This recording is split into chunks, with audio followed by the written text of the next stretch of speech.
Hello, everyone. Sorry, the sound wasn't on. I thought I turned it on, but I guess I didn't. Today is Sunday, Sew Sunday, where I inspire you to sew on a Sunday. You know, just because.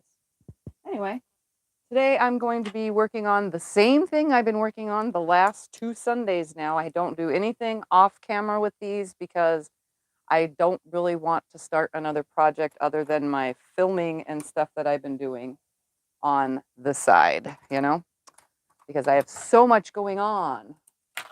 We don't have comments just yet because the other device is not on yet.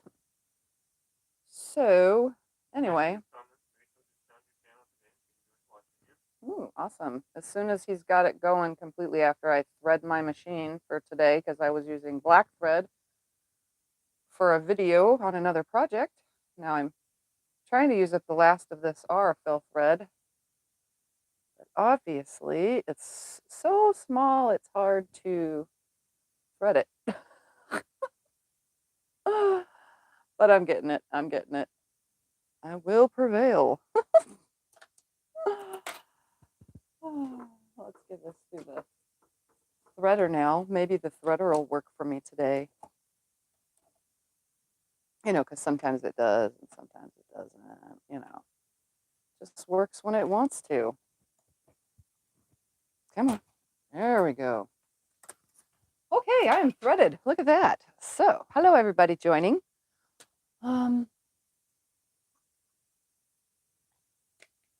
Hopefully you all are having a wonderful day.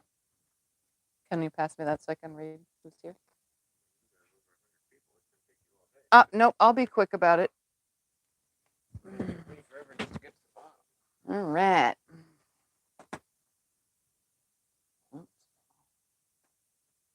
We're going to do a quick name call. If I can get this to the top. Yeah. All right, we got Rachel here, Melena's here, Nanny Gail is here, Sandra's here, Nancy, Delia, Nancy, oh, I said that already. Kim is here, Julie is here. You guys are saying hi to each other. Susan is here. We got Paula here. James is here. Welcome. You found my channel, I see. Jacqueline is here. Linda, Joyce, Shirley, Kim, Darlene, Jacqueline. Did I say that already? I probably did. Have a Love is here. Chris is here. Glennie is here. Joyce, Catherine, Patty, Judy, Brenda, Alvita, Mary, March, Beverly, Gwendolyn. I love that name, Gwendolyn. Not that all you guys all have bad names or anything, but Gwendolyn, it just sounds so perfect, flowing off the tongue. We got Ella here. Imogene is here. Angela, Faith is here. Janet is new. Welcome. Welcome, everybody that's new. Beverly, Viva, Linda, Sheila, Karen, Teresa McBrayer is here. Karen is here, or Karen T. Doris, Kathy is here from Kathy's Quilts and Crafts. Lori is here. Heather is here. Bernie is here. Vicky is here. Angel is here. Jill is here.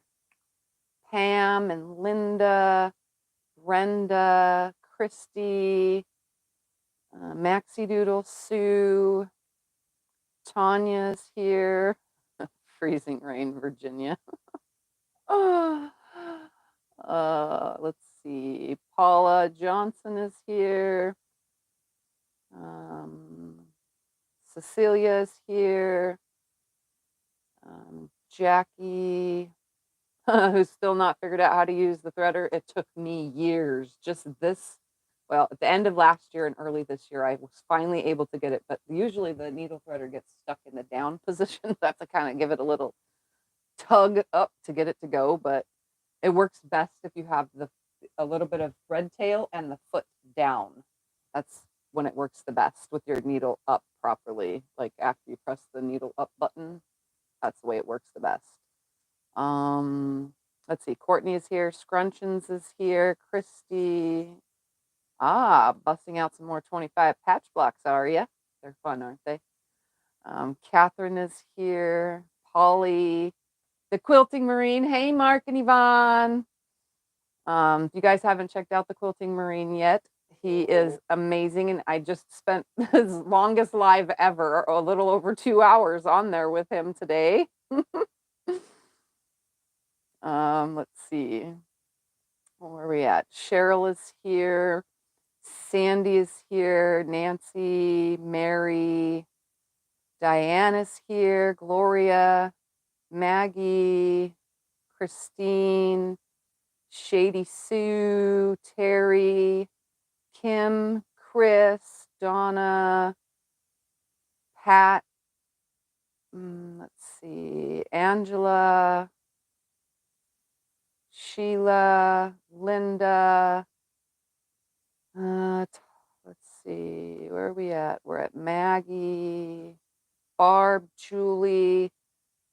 Let's see, I'm still seeing Grammy Quilters here, Gloria, a spam is here. I'm there, I got it, that's good. Let's see, more snow. You guys are all talking about snow. I am so glad I live where I live because I don't have to deal with it. We got Jojo here, Carissa is here, Crystal is here, Carla, Mary, let's see, and that should be it. Phyllis and Nancy, and that's it. Hey guys, welcome all of you. So if you guys don't remember, the last 2 Sundays now, I've been working on my no name block. You know, I should just name it the hashtag something, because it literally looks like a hashtag. So I've been working on these blocks. I have 14 left to make. So last week I ended by sewing all the hourglasses together. So this week, what I'm going to do is I'm going to actually just start cutting every single one of them, laying them, you know, turning all my pieces and then laying them to the side and stack them all up. And then I'm going to chain piece all of them together, keep them in order. And if they don't stay in order, it's not going to matter. You know why? Because all of the fabrics are moved around once you turn everything around anyway. So if you did get one from another piece, you know, if it did get out of order, you know, because I showed you guys in a video on how I keep things in order. If it did get out of order, it's not going to matter because it's all moved around anyway, and it's probably not going to get noticed. So I'm going to go ahead. What do you do with organza in a quilt? Organza in a quilt. Susan had a box of fabric sent to her, and in the box was organza. I've never heard of it. I mean, I know a lot of different types of fabric, but I've never heard of organza. Is it like a muslin of some sort, or a homespun or something, or I don't know. So what sewing machine do you have? I use a Juki TL 2010Q. And if you're interested in this kind of machine, it's a straight stitch only machine, no computerized anything. I am an affiliate for Sewing Machines Plus, and then in the description below every single one of my videos, you will find a link to Sewing Machines Plus, where you can find this wonderful Juki and many more sewing machines. All right. Oh, and the white. So I squares. I'll just do a quick review. Started with 10-inch squares. I had 14 and 14 of them. Sorry, I can't do the math. 28 in my head. Then I cut them on the diagonal.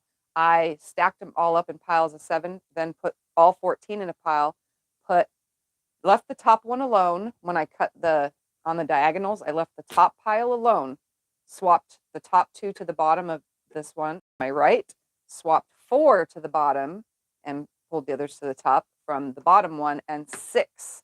I swapped 6 pieces from the top and put them on the bottom, and then sewed them all back together into hourglasses, and now you're going to see me chop this hourglass up into what's going to make this funky block with my 1-inch white strips. And I only have 14 strips because the last 14 of them, so 28 strips, does all 28 blocks. One 1-inch strip per block. So if you're doing 36 blocks or 42 blocks or whatever you're doing for your size quilt, just know you need one 1-inch strip per block. And even as I chain pieced them last week, I still used all 14 pieces. All right, I'm just going to stand to do this quickly and you guys are going to see, and I'll do a quick review as I'm going.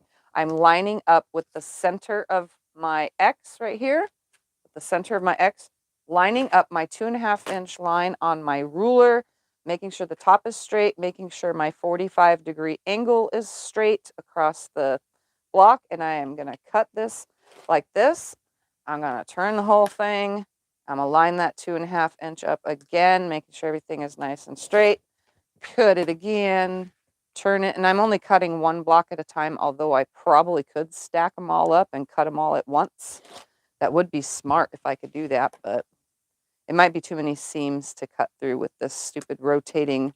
How about rayon? Would you use that in a quilt? I only in t-shirt quilts or clothing quilts. Would you use interfacing? In a quilt with rayon, yes, because you can't iron it either. If you use rayon in a quilt and you use interfacing, make sure that you use a pressing cloth, because even on the low setting on my iron, it was still like burning the fabric and causing it to like shrivel up. So just make sure that you use a pressing cloth, and then that won't happen. So there's that. All right, the first thing I do is separate all the pieces. I'm going to turn all these around, just like this. And I will trim off the dog ears, obviously. We're going to turn all those around. And then we're going to take the center and just do one turn. And then when we put it back together, we're going to be putting the white strips in between. So I'm going to go ahead and trim off the dog ears because I don't want these on here when I go to sew it back together again. Anywhere that there is one. And I'm going to take this whole entire thing and stack everything over here to the side where I can't drop or move anything, because I'm known for going so fast that I knock things off the table. Yes, you are. That's my thing. All right. Now I'm just going to cut another one. And instead of sewing, I'm just going to cut all these up real quick. I think it'll help me go a little bit faster. So I'm not going to tell you guys, I'm just going to start cutting. And if you have to ask again, I'll tell you. But right this moment, you guys can just distract me. If you need to ask questions, ask, because Scott will read good questions to me to answer. Just know that he doesn't get to them as fast as you think, because it's only him reading the chat, and there's like a lot of people here. Yeah. No. Just if you have something you really need to ask, type the @ symbol and then exactly how you see my name on my page, Tiffany's space quilting space life, even with the apostrophe in Tiffany's. Then it'll highlight in red for Scott on the computer, and that makes it easier for him to answer the question or ask me the question, for him to answer. So before I do anything, I'm going to cut all these dog ears off. Then I'm going to turn it and stack it all up. Oh, come on, you stupid thing. There we go. So I just turn these all the way around, and then turn the center guy one turn. Look at that. So easy. And I'm going to stack them up over here. That way I can just do it all at the same time. I probably did this last week. Didn't I do it this way last week? Have you had any problems with your Juki? No, only one problem since I got the machine, and that was like 6 years ago. My base plate, the needle plate, the hole wasn't centered with my needle, and it caused it to burr or something like that. So the guy I had to send it in, and he took it and filed it down for me. So ever since then, it's never been to be serviced. I do all the servicing, and I've never had a problem with it. Except for it does not like to free motion quilt for me. Not anymore. It used to, But now that I have a actual long arm, it doesn't like the free motion quilt for me. And I am going to have little tiny. I'm not ready to iron yet, No, am it's going to be a while. I have little tiny dog ears like that are from turning this. They're just going to be landing on the floor. And my son just vacuumed too. Oh well, I'll clean them all up. I will clean them all up later. Every week it gets vacuumed, don't worry. All right, one turn. Turn in, turn in, turn in, turn in. And look, oops, right there. Stack them all up over here.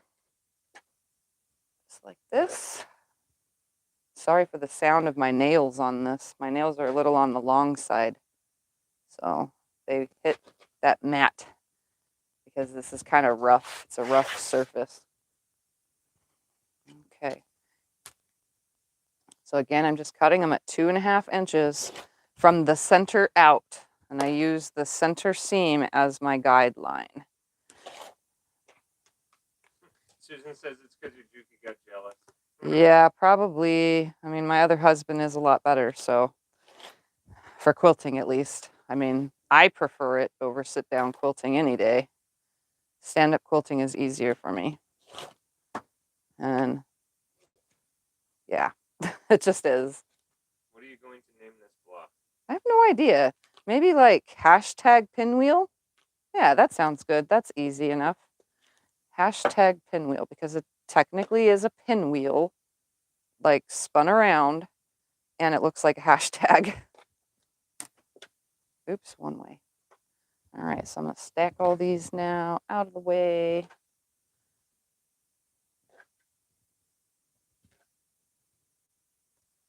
All right, next.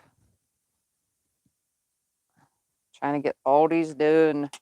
Maybe I should cut all the dog ears off right away. Make it easier.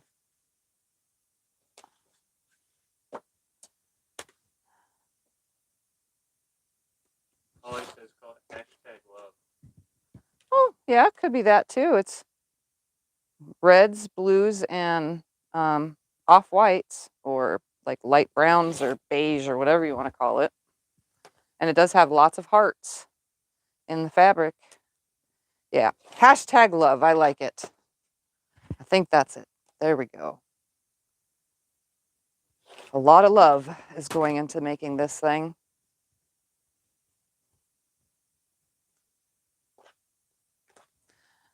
Stack them out of my way. And then I'll move all the piles to me at Susan the sewing says machine. Pounds of pinwheels. Pounds of pinwheels. Pounds. Technically, it is a pound sign.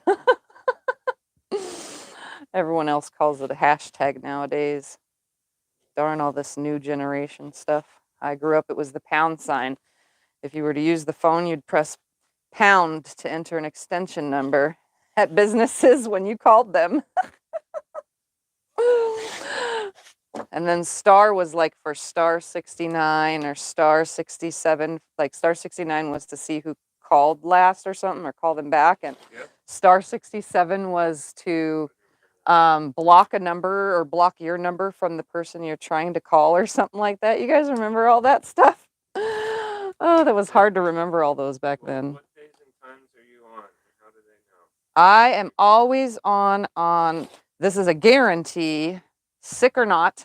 And if I am sick, Scott will usually probably come on and tell you guys or something for me, or I'll post it. But I always come on Sundays at 5 p.m. This exact time that you started watching me, I am always on Sundays at 5 p.m. for Sew Sunday. Any other live stream, you need to make sure that you have hit the notification bell in the bottom corner. So when you are under my video and you can see the subscribe button, next to that is a bell. Hit that bell and click all. That way you get all the notifications for when I am live or post videos, because my lives are always random.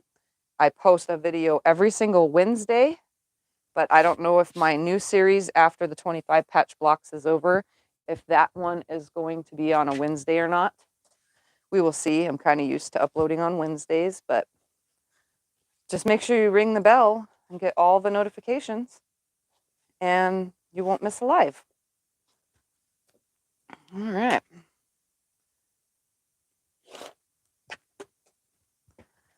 one at a time thing. I'm going to try to cut 2 blocks next. I'm going to see how that goes.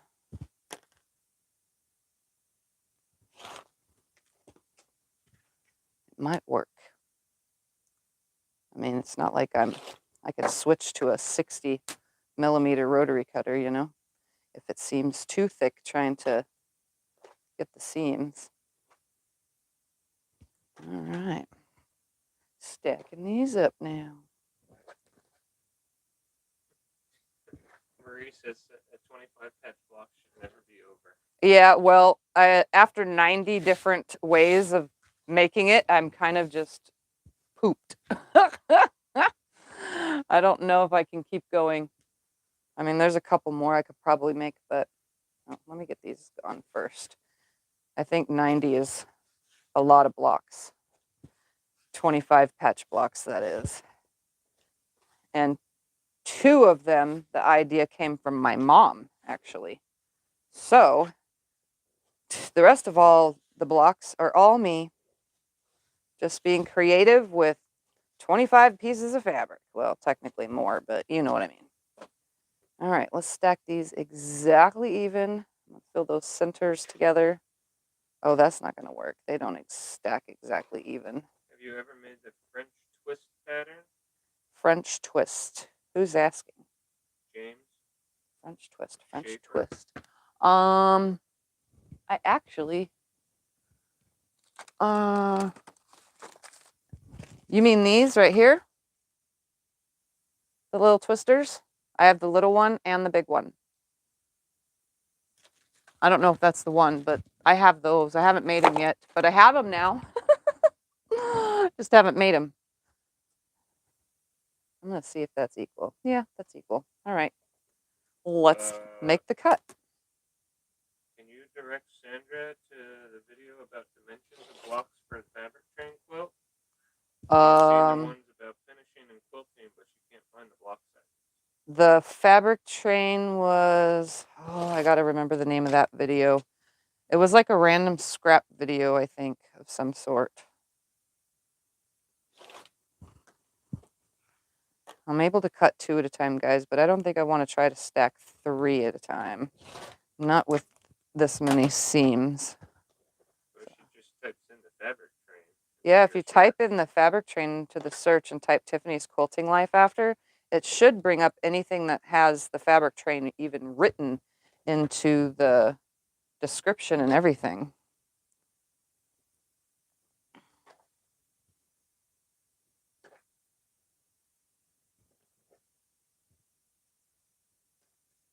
Okay.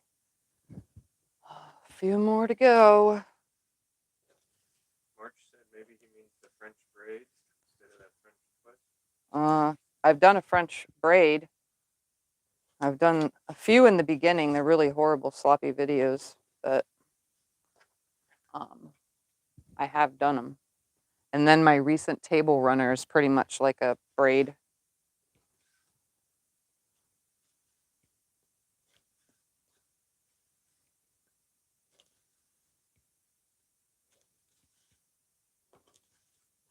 Come on.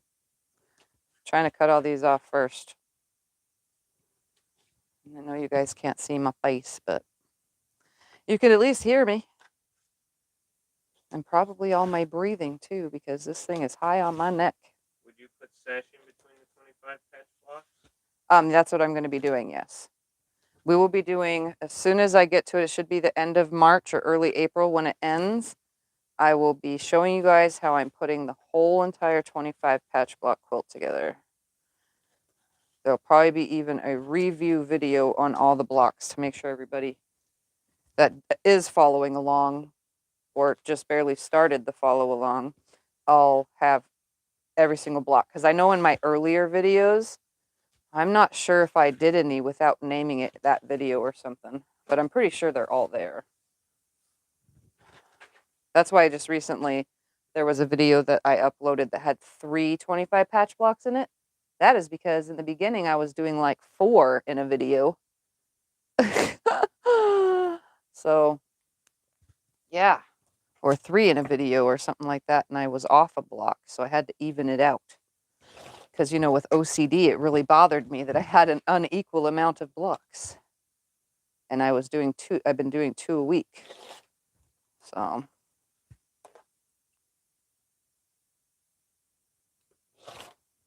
And one more. Carolyn asks, is your rotary cutter good? Yes, I love this rotary cutter. And I could tell you from experience now, I had carpal tunnel before I got it. And then I was using it while I had carpal tunnel. And it was making a lot of a difference. And then I had carpal tunnel surgery because obviously it was still bothersome. It wasn't like a miracle cure to carpal tunnel switching to one of these, but it definitely helped before my surgery. And then after my surgery, when I first started cutting again, I thought it would be awkward. But you know what? It actually hasn't made it any bad. It hasn't affected anything. Any worse. That's the word. Sorry. You guys know I can't talk, especially when I'm distracted. I'm trying to make sure all these blocks get cut properly. And then I'm going to finally sit down and start to sew them. And one more. Christy says she thinks video 10 block 2 is missing from your PDF file. That would you guys would have to ask Joyce. She's the one in the group that's actually transforming all of the 25 patch blocks into PDF files. So maybe she hasn't got to it yet, or something like that. Well, Joyce, thank you for doing all that. Yes. I appreciate her transferring all those files. Trust me. And she even turned my awesome block that I did, that I call it my, there's a word for it, Southwestern block. She turned that into a whole quilt, like I was saying during the video. And she gave you guys a PDF for that. Oh, it's beautiful. I knew it was like the perfect block for a whole quilt. How large is your starting off block? 10 inches. These were 10-inch squares to start.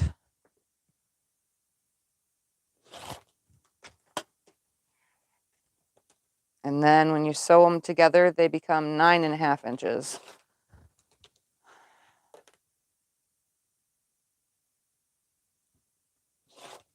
And one more cut, and then I can sit down. Woohoo! It's a miracle. Not for a little while, Mr. Scotty. Keep your britches on, buddy. He wants to iron already, guys. He's waiting. Mr. Iron Man wants to get to work. All right, here we go. They're all stacked up now. I'm going to clean up some of this mess. Look at these guys. They're just falling off of here. Put that away. We're going to clean all this up real quick. All the dog ears. Bam. Cleaned up in my almost overflowing trash can. I'm going to pull all these over here. I didn't move anything. All these over here. I didn't move anything. Yay. Here we go. Time to sew. I'm just going to grab a single white strip to start, and I'm going to grab all these pieces right here. How many inches away from the sides are you cutting? From the center out, 2.5 inches. So from the outside in, it's, hold on, 2.25. So if you're measuring from the outside and cutting from the outside of your block, it's 2.25. All right, I'm going to start chain piecing these through. Here we go. So I'm just sticking them underneath my white strip like this. Grabbing the next one, sticking it under my white strip like this. Not stretching or pulling on anything either. I'm just sticking them under here and laying it on here. And I'm going to try to keep them in the order that I've sewn them so that I don't get anything out of order. I tend to do this quite often, especially for my videos. When I did a video on how I get things done so fast. So when I'm actually making quilts off screen, I actually do this way. But now I think I'm going to start doing it more on screen. That way you guys can see. And I can get more things done on camera because this quilt is taking forever. But again, it's prolonging it is keeping me from making too many more things. Because you know me, I would have started another project 2 weeks ago. I am all over the place when it comes to making things in here. But everything I make, I tell you guys, and you guys know how to make it too.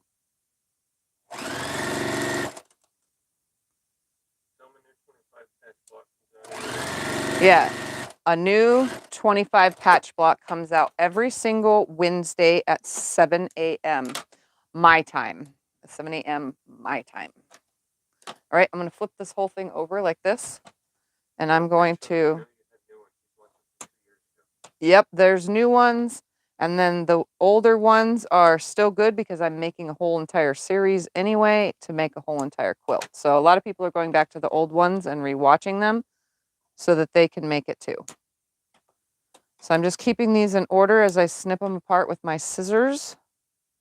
Oops. I put them really close together so that I don't really have to trim each side, which is kind of a good thing. All right. And then when Scott presses them, he will be keeping them in order when he presses them, which will help because then nothing will have gotten out of order. And if you guys are seeing the shakes, it's because I have the shakes pretty bad today. And it didn't help that I did allow myself to get frustrated as well today. So, all right, to continue on with, actually, I'm just going to start another one. Screw it. I'm just going to take another strip now and do that same exact procedure with the next ones down. So I'm gonna put my thing on here and line it up. Put the next one under, line it up right next to it, leaving a little bit of room to fit the scissors. You want to be able to fit the scissors in between your pieces. Right there.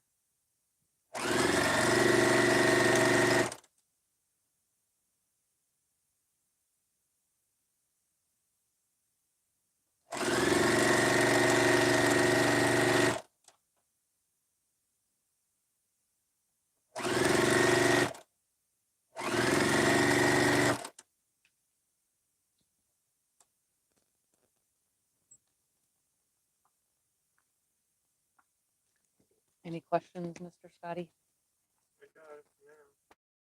Oh. Oh, yeah.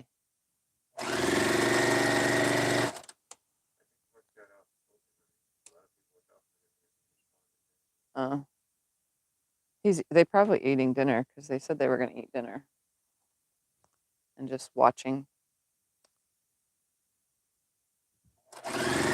All the food talk was making Yvonne hungry.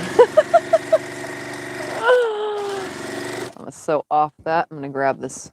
Yeah, that's definitely gonna overflow on this one, but that's okay because all 14 strips should fit for all this.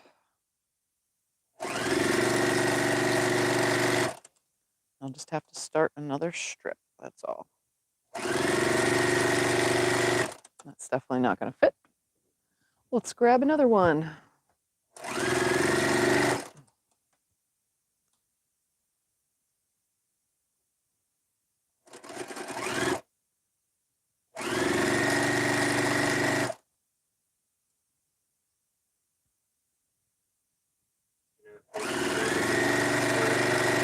What?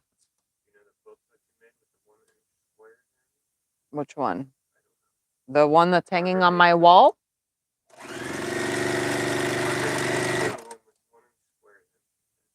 Oh, that's fun though. Nope, it's hanging on my wall. If you haven't seen that video, there's a quilt that hangs on my wall. Actually, there's two. There's 3, 4, 5. Yeah, I have 5 miniature quilts that are made with miniature blocks hanging on my walls. So that's the bottom piece.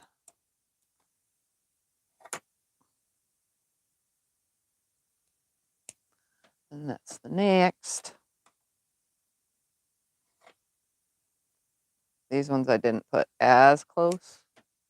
That's the next. My coordination is so off when I'm Yes, this is my new mat of Fiskars. I just got another. Yeah. Yep. No, I have an old, this one is an old one. I just keep it on that side because when I have company, there's an empty side for a sewing machine and then there's a cutting mat to the side of them. So. You ever have problems with your thread cutting when it's not supposed to? No, because I don't accidentally put my foot down on the back of the pedal. I sew on my pedal like I drive a car. I only use the top of my foot and I press it down. I never put the heel of my foot on the thread cutter. And then when I need the thread cutter, I actually slide my foot down. So here's the pedal like this. I press on the top and then that's just with the top of my foot. And then when I need the thread cutter, I come to the bottom with the top of my foot and press down. I never use it as a heel. That way it trained my brain never to use my heel while I was sewing. Because you can actually break a needle if you're sewing and hit your thread cutter at the same time. Ask me how I know. Yeah. Oh, well, they do make, there is a specialty thing that you can hook to the bottom of these pedals for these machines to stop the thread cutter from working. So you might want to look into it if you can't, control your foot. Wow, these ones are really, really close. Those other ones weren't as close. And now my long sleeves are in the way. I didn't think they would be.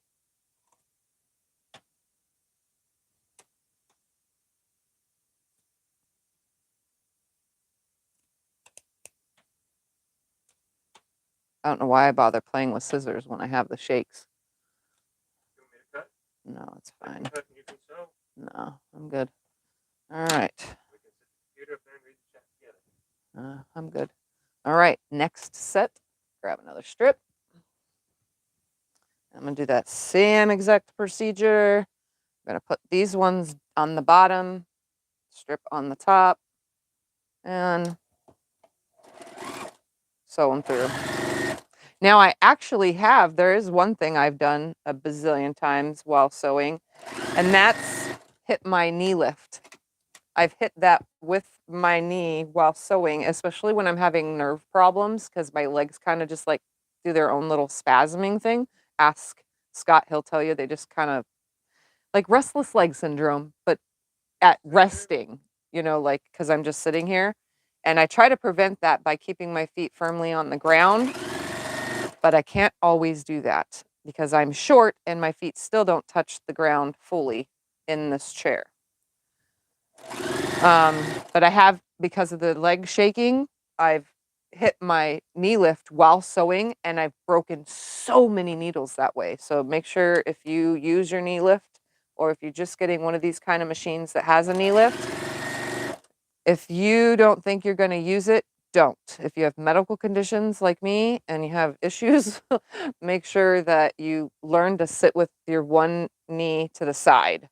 That way you're not always hitting it. So right now I'm sitting in front of the needle instead of to the side of the machine because I'm not using my knee lift for anything. But on a regular day, I usually sit more, that way instead of this way. And I just try to control my legs. And everything on my body is doing the shakes today, so I'm staying away from it. Oops, and I didn't mean to hit the mic. I know that gets loud when I do. Sandy says when she has her foot nowhere near the heel. She was just wondering if yours did that. Maybe it's a machine. Yeah, you could get a foot without the thread cutter. And you can also get the thread cutter blocker. So there's two different choices, I guess. And I don't keep my foot on the pedal either when I'm not sewing. I actually move it completely out of the way so that it's like a blood flow thing. If you keep moving your feet, then you won't have clots in your legs. And I have a clot problem. So I keep my legs moving a little bit off and on the pedal I don't keep my foot on it at all times. Unless I'm speed sewing. You guys have seen me do that plenty of times. But this is lots of starts and stops, so I move my foot off the pedal. I've learned to adapt. I don't know if you got, those of you that are new to my channel, if you didn't know, I have multiple sclerosis. So I've had to learn to adapt many things. I even taught myself how to long arm quilt in a wheelchair. Now I haven't had to apply that in 4 years now. Yeah, it's been about 4 years since my last super big time wheelchair bout. So, but I know how to do it and I can do it nicely and I still have beautiful stitches and so on and so forth. So, I mean, I've learned to adapt my quilting to my problems, to my shakes, to my moving legs, to my having a migraine. I could still work with a migraine because I've learned to adapt to the things I know I can do while I'm doing it. And that should be with anybody who has any kind of disability. Adapt your disability to what you love doing. So that way you don't have any problems along the way. And I find that it helps. And also try not to get anxious while you're doing it because that's just going to cause you to mess up. So I don't have any anxiety while I'm doing this because if you do, you're bound to have a problem. So don't be scared of it. Oops, and I forgot to cut that other side off.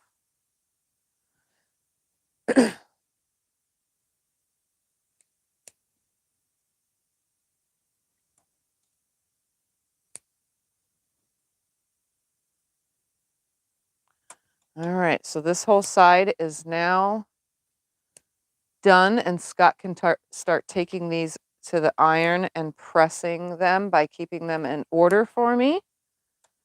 And I'm just going to have him press it to the white. That's what I'm doing with the whole entire, all the blocks. They're all getting pressed to the white. And then he just needs to keep them in order. Since this is the top, he's just going to, at the iron, start from the bottom, pick it up, and then restack them back up bottom to the top. Same thing I showed you guys in my how I get things done so fastly quilt video, which is my most famous video with like 200 and I think it's at 230 now, 1,000 views. It's crazy. But that could be applied to anything in life, honestly. All right, now to attach to these sides, except this time I'm going to lay my white strip down first, and then I'm going to be putting these pieces on top. So I'm just going to put them on this side of me to make it easier. Maybe it make it easier. So I'm just going to apply these to the top now. And I'm going to hold my seam down. And I'm just going to pick the next one up. Pick the next one up. Actually kind of easier going this way than it was laying them underneath. Oh, look, somebody came in here for a visit. I was going to show him, but now he's moving. I don't know. He was laying there all calm. Then when I go to move the camera, then all of a sudden he decides to move.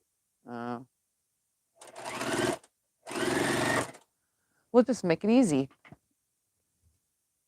Oh my gosh. We'll just pick up Mr. Fat Cat. Say hi. Say hi, everybody. Say hi. Oh, you want a quilt? You want a quilt? Let's go to the sewing machine. Look at that belly. Let's go to the sewing machine. Look at that belly. Let's see if you can do it. So take this little piece right here, put it upside down on there. Then you gotta line it up, put it up there. Nope, nope, nope. I'm telling you, that's how you do it. You gotta do it that way. Just kidding. So that's Thumper, our cat. He's probably just happy that there's a ton of little pieces of fabric all over the floor. You know how cats are with thread. Ugh. But it's not just cats with thread, because I was watching my friend Lorena from Lorena's Quilting. She posted a video last night on her long arm workday. And her, what are those vacuums called? A Roomba? A Roomba or something like that. They're just these round vacuums that are wireless and they go around and vacuum, and they're like, they have like a satellite thing and it tells it where to stop and go and a sensor and all that. Well, her, I think it's called a Roomba or whatever, her vacuum decided to eat a spool of thread. Oh my gosh, I was like cracking up. Yeah, it was funny. I'm gonna move that. Just leave it right there, Tiffy. Add these on here. Not hot yet. Well, no, the light just went on. The light's not even on. I don't know. You might want to have to unplug it and then plug it back in. The light only goes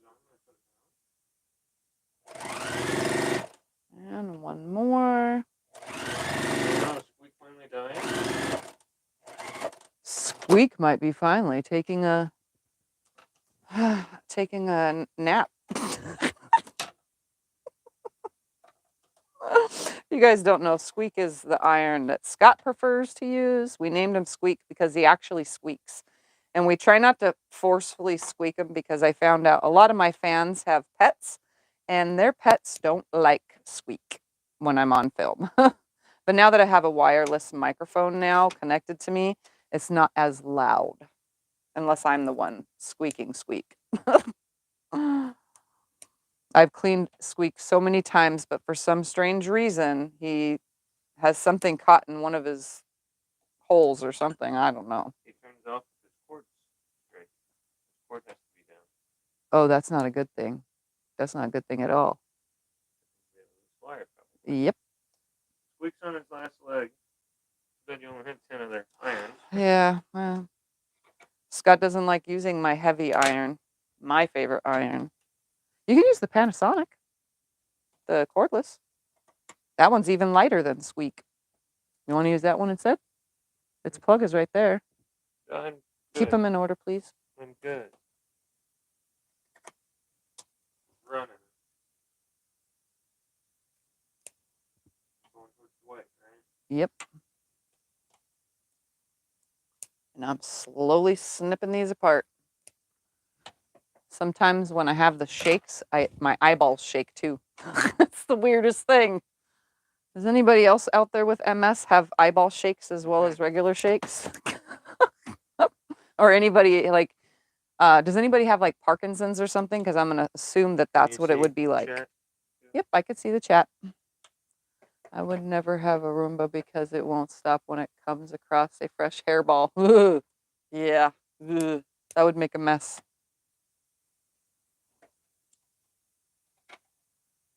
I thought about it for a vacuum, but we have one of those, what you call $1,000 Kirby.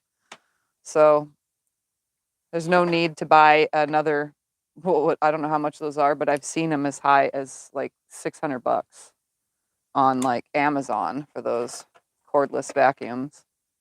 We need a new vacuum. We just don't want to spend money. Yeah. Yep, we just got our brand new washer and dryer. So now you guys won't hear me complain about flooded garage or spin cycles not working or broken machine and I got to go out and fix it. You guys won't have to hear that no more because we got a brand new one and it better last at least 10 to 20 years. I hope one of your fans asks you one time you've ever fixed the washing machine. I'd like to hear that. I know how many times I've fixed it. I want to know how many times you've fixed it. Several, mister. Okay. Oh, now you made me forget what I was doing here. I'm on that side. So I need to go that way. Doesn't really matter how they're cut off, but I'm going to put them on anyway.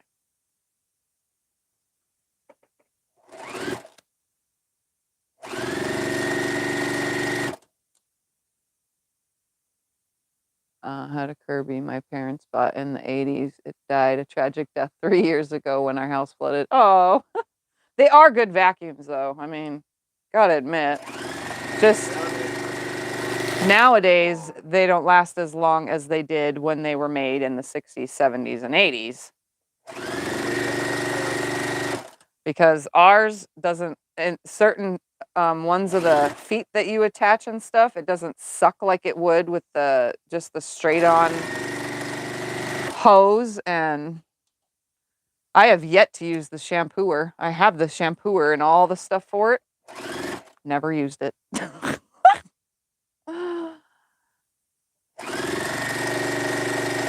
I always thought about it too, like when the kids moved out and before I moved into this room, I thought about shampooing the carpet, and then I thought to myself, this room's gonna get covered in so much thread and lint dust, and I'm not even gonna bother.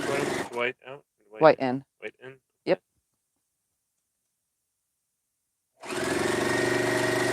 But we spent $1,000 on that vacuum a long time ago, and we're not gonna get another one until it dies.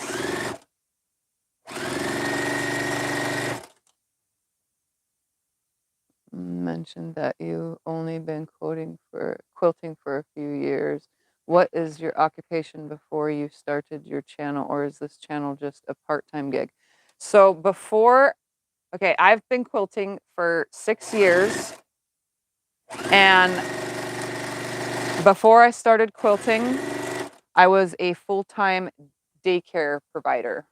So I was a daycare. I owned a daycare and provided for that for over 22 years of daycaring. Oh, let me tell you.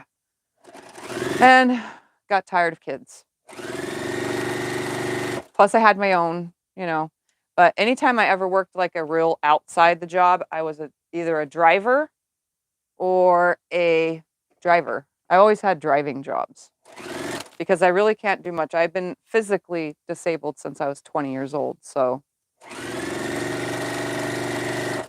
But YouTube is now full-time. This is my full-time thing. And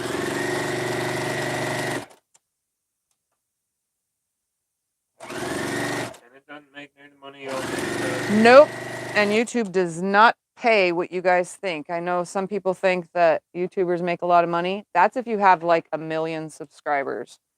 Then that's why those fancy houses and doing all sorts of fun and crazy stuff all the time and going on vacations and having $500,000 giveaways and stuff. That's because they have 1 million subscribers or more than 1 million. You know what I mean? But pedally channels under 50,000, they don't make much at all. Which sucks, but hey, it pays the internet bill now, it pays the electric bill now, and it pays the water bill. So that's all that matters. If it would pay the credit card bill and all the other bills, that'd be great. Or my fabric bills or my batting bills. But I'm trying to do the best I can so that I can start, making a living out of it. And the internet bill was a big ordeal. Yeah. In the beginning, when I finally hit 1,000 subscribers and I was able to monetize, and that was before the newest thing of having not only 1,000 subscribers, but you need 4,000 watch hours. I was before that. And that back then, I was happy if it would cover an internet bill, but I was making less than $20 a month at 1,000 subscribers, less than $20 a month.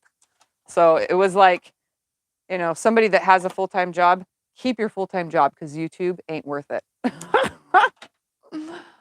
Now it pays a couple bills and still not enough, but for me, it's worth it because I get to hang out with all of you. I get to teach, which is what I love to do. And I get to inspire and be creative. And I don't mind it. I don't mind staying up till 3 o'clock in the morning editing videos. Oh, wait, yeah, that's one thing I do mind. But I do it because I love you guys and I want you guys to see everything that I do. But yep, I've been doing this for a while and I enjoy it. And I think in the short amount of time that I have been quilting, I could consider myself an advanced quilter, although I do keep everything beginner friendly here. There are a few times that I've made videos outside of the beginner box, but 90% of everything I do is related to beginners purposely because a lot of you, even as advanced or even just been quilting for 20 years, are still learning new things from me. So I still keep everything beginner friendly because somebody might want to wake up one morning and say, you know what? I want a table runner that takes 30 minutes to make. I'm going to go over to Tiffy's channel because she has something, you know? So that's why I kind of keep most of the videos beginner friendly. But every now and then I do throw in something that's a little bit more challenging, even for me.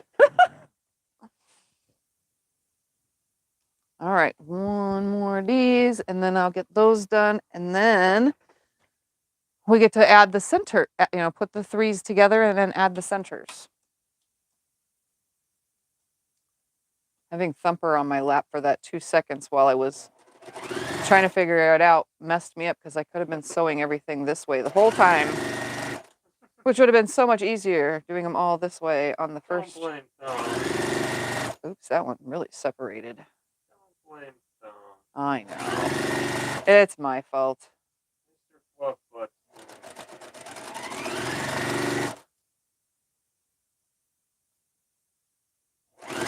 Calmly on this little spot.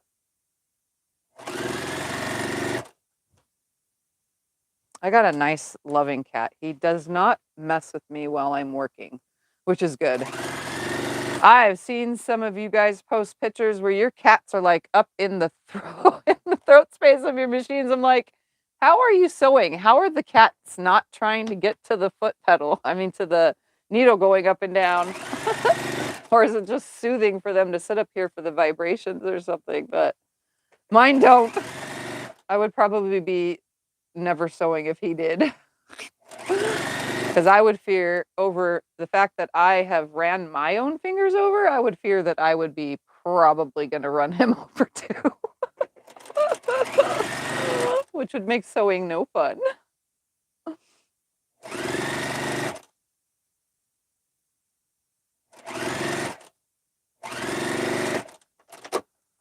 I'm probably missing a lot of comments. I think you're an amazing teacher. I really enjoy watching and learning from you. Thank you.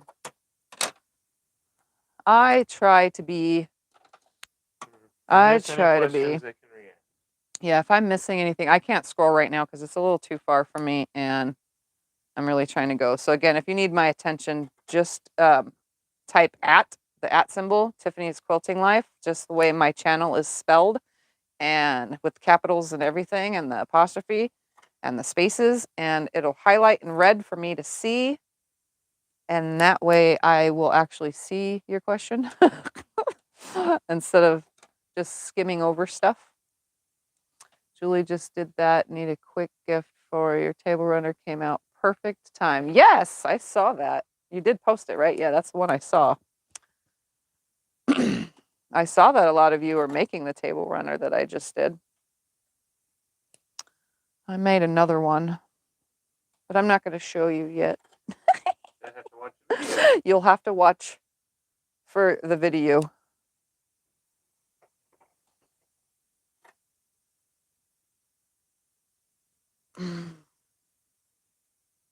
Yes, Tiffany, you do hope by doing the step-by-step and showing us so many of the others.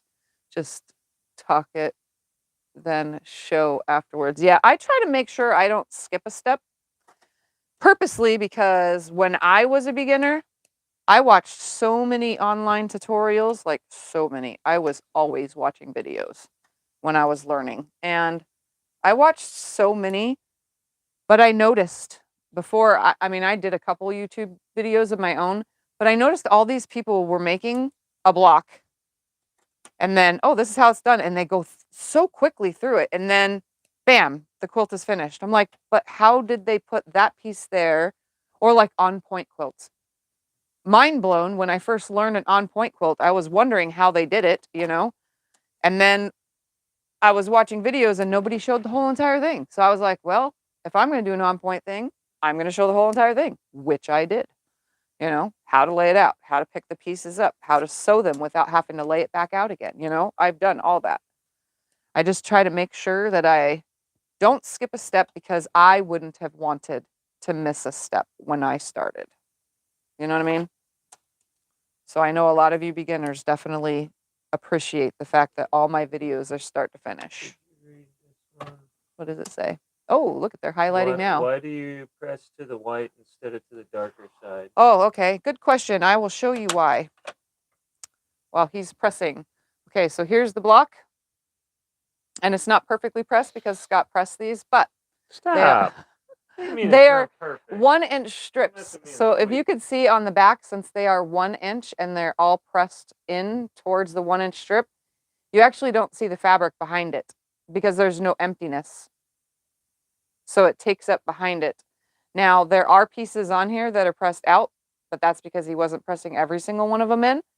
But when you do press them in towards the piece, you're going to have bulk right there because of the seam. You want a super, super flat block. So here's one that's all pressed in, except for a little bit of a mushed up right here, but they're going to all get pressed anyway before I put them together. But you can see they all go in. Notice there's no bulkiness on any of those seams. Nothing is bulky at all. So they're pressed towards the lesser value of fabric because it's thinner right there in that seam. So there's no bulkiness back here. This is a super duper flat block. Again, here's another one. Super duper flat block because everything's pressed in. So there's no bulkiness at any of the junctions at all whatsoever. So that is why I'm pressing all these towards my white strip. And even if you make this, you don't have to use a white strip. You can use whatever color coordinates with your fabric line too. So you don't really have to use white, but pressing in makes it easier. All right, now to attach all of these to all of this. And I'm going to keep them in order when I do so. I hope that answered the question. And now I'm going to take this back up so I can see those other ones that were highlighted. I just posted a picture of my cat's current spot in the Facebook group. I'll look at that after the fact. I get to Facebook stuff afterwards, but if you guys would like to join the Facebook group, there's a link in the description below this video. Since I am not going to add any links right now, I'm not in the mood. Scott has really stepped up to the plate the last year helping you. Yes, definitely. Yeah, there's no daycare, so he doesn't have to, I don't know if you guys that have been with me for a while and remember the kids coming in and out of the room. Sometimes when I was doing some things, he had to keep them out because they would just, when they were really small, they'd pull things off the table. So he definitely has more time now because there's no kids running around. So, and it gives him something to do too, because or else he'd just be sitting around waiting for me to get off. And after we get off anyway, we go and watch a movie. Well, we try to, which is what we're going to try to do tonight. Excuse me. What was the last thing you learned and from whom? Last thing I learned. I don't know. What did I learn last? I don't remember learning anything recently. Honestly. I did watch Kimberly on the Fat Quarter Shop make a block today. But I really didn't learn anything from it because it was like basic knowledge. I'm trying to think. Quilting Marine put borders on his quilt, so no, didn't learn anything there. Oh, I did learn that the Quilting Marine didn't know what a bias was. I was like yelling at the screen. No, you're putting it together on the bias, but I didn't want to type all that. So, but he learned because someone else typed it. So there we go. That's what I learned today.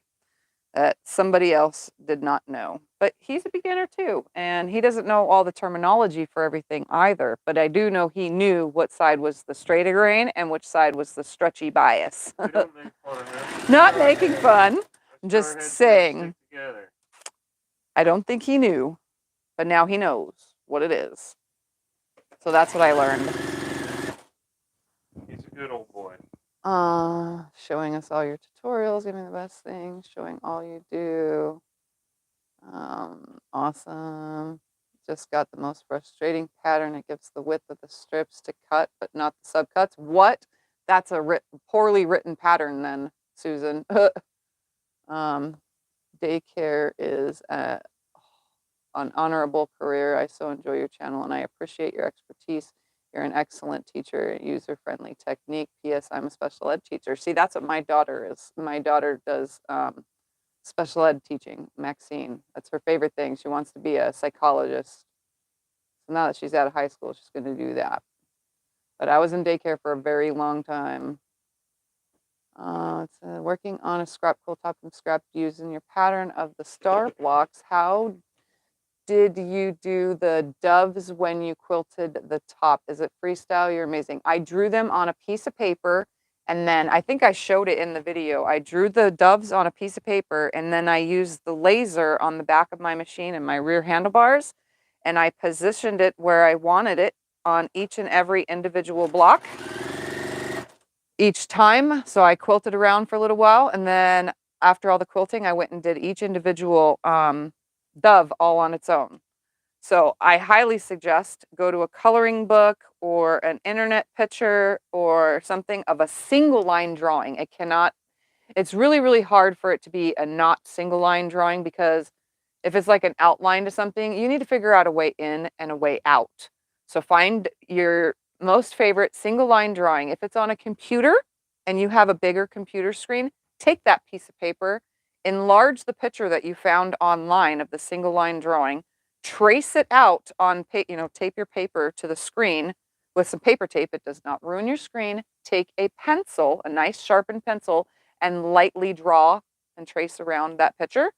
Take it off the screen and then trace it out darker so that you can actually see it. Don't press too hard on your screen, because some screens, they can form. It just depends on the kind of computer it is, but some screens can form to like if you take your fingernail and rub your fingernail on the screen, it'll form a line to that permanently. So make sure you don't do that. Just use a light pencil and then take it off the screen, trace it out dark, the size that you want it to be. Take it over to your long arm or even your sit down machine. If you want to do it sit down, what you could do is take that same exact picture and trace it onto, what is that paper called, Scott, that we use? Paper? No, the stuff we use in the when we package stuff. Tissue paper. Tissue paper. Take tissue paper and then retrace it again. Layer tissue paper on top of your quilt with the pencil line drawing, and then trace it with your needle onto the quilt directly, and then pull away the tissue paper. So you could free motion quilt on there. Tucker's here. He hasn't been getting your notification. Aw, hi Tucker. I'm glad you're here. I'm sorry you're not getting the notifications. You need to go check that all bell. I had to go through all of the channels I follow, and all of the channels I follow are actually public. So you guys can go look on my page and it says channels. You can see everything I watch. Okay. Do you worry about shadowing fabric, and did you use a heavyweight fabric? There's no shadowing because it's only 1 inch. So I'm taking away 1/4, and then the other side's taking away 1/4. So when they touch, that full 1/4 inch is touching the only 1/2 inch that's available to be seen.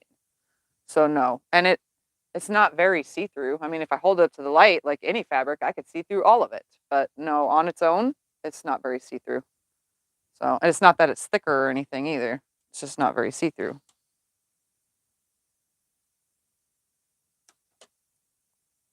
Come on. Nope, I'm not worried about it. It'll be fine.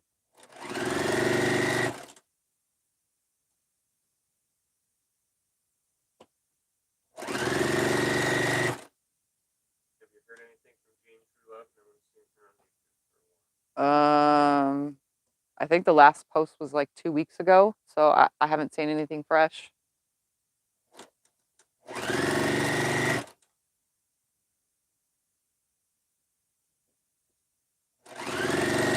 All right, I have all those sides on. Now I'm going to take these and run all these through and try to keep my sleeves up. I'll put myself in the mode.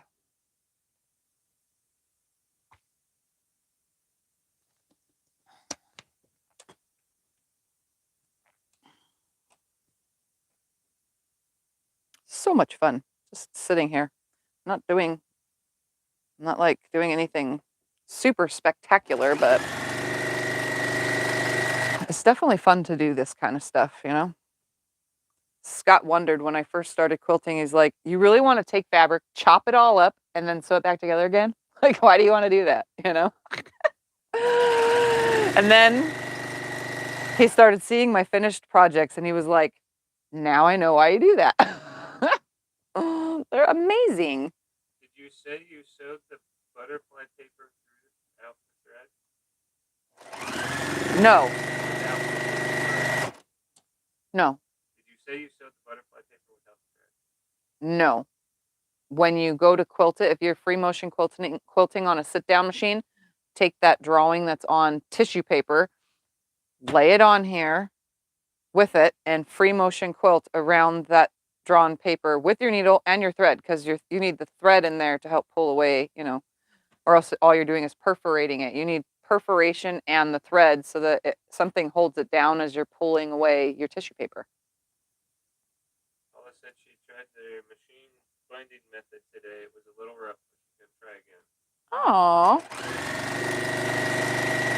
I've always machine bound. I've never done it by hand. And there's only going to be one time in the future that I do it by hand, and that's if I ever do finish piecing my hand piecing quilt that I've been working on for going on a year, because I started it when I was first sick with valley fever, and that was in 2020. Yeah, 2020.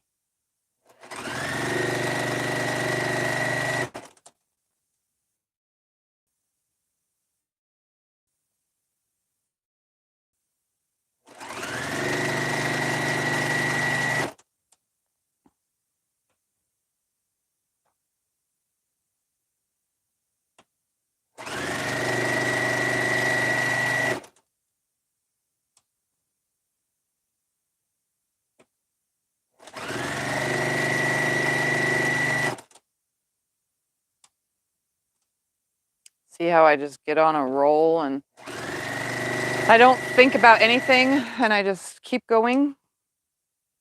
Just line it up, sew it through. This is the one benefit of chain piecing, is I don't have to do these individual blocks over and over again. I can literally just do them all at the same exact time. So I'm literally making 14 blocks all at the same time, which is super easy to do.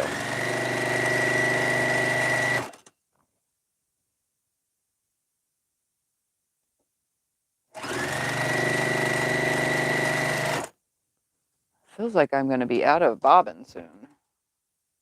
All right, now I'm on the third set, down at the bottom. And the dumb thread broke again.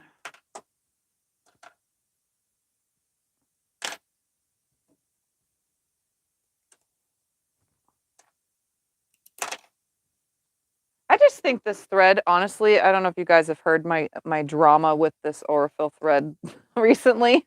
It's been in a couple videos now. I kind of honestly think that it's the thread, this spool specifically, not the needle, because I changed out the needle again, you know? So it can't be a bent needle or a burr in the needle or anything needle. It can't be the fact that there's gunk anywhere or anything. It's not tangled. It's going through the proper things. It just, I think it's just the thread spool. Possible. I think that I just got a bunk spool, you know? It's still working. It's still stitching beautifully, but it does break after a while. And then I thread it again, and then it breaks. Sometimes it breaks right away. Sometimes it don't. I think it's just the way the spool was wound, which is what happens. Janice asked, do you use all 3 holes on the top? I only use 2. Okay, so this is a thinner, I think it's 50 weight thread. 50 weight thread. I go through all 3. A 30 weight thread, I will only go through 2. A 100 weight thread, I will go through all 3. Does that make any sense? So the thicker the thread, which is the lower the number, I only go through 2. But the thinner the thread, I always go through 3. This is a 50 weight, so I have all 3 wound. And I've tried it already, this specific spool, with just 2, and it still was breaking. So I'm not going to even bother playing with it no more. I just rethread it and keep on moving, because this spool, look at that, is almost done. It should be done in about, by the time I finish piecing this quilt top and any 25 patch blocks in between.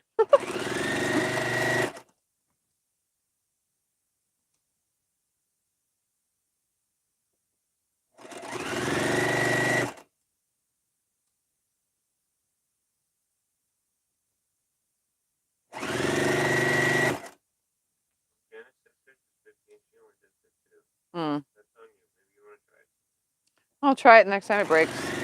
I'll run it through back on 2 again.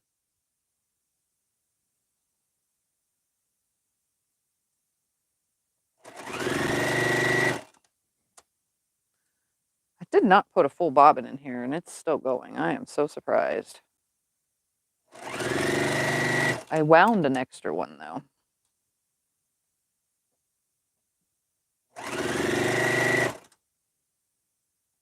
Okay, so all of these are now.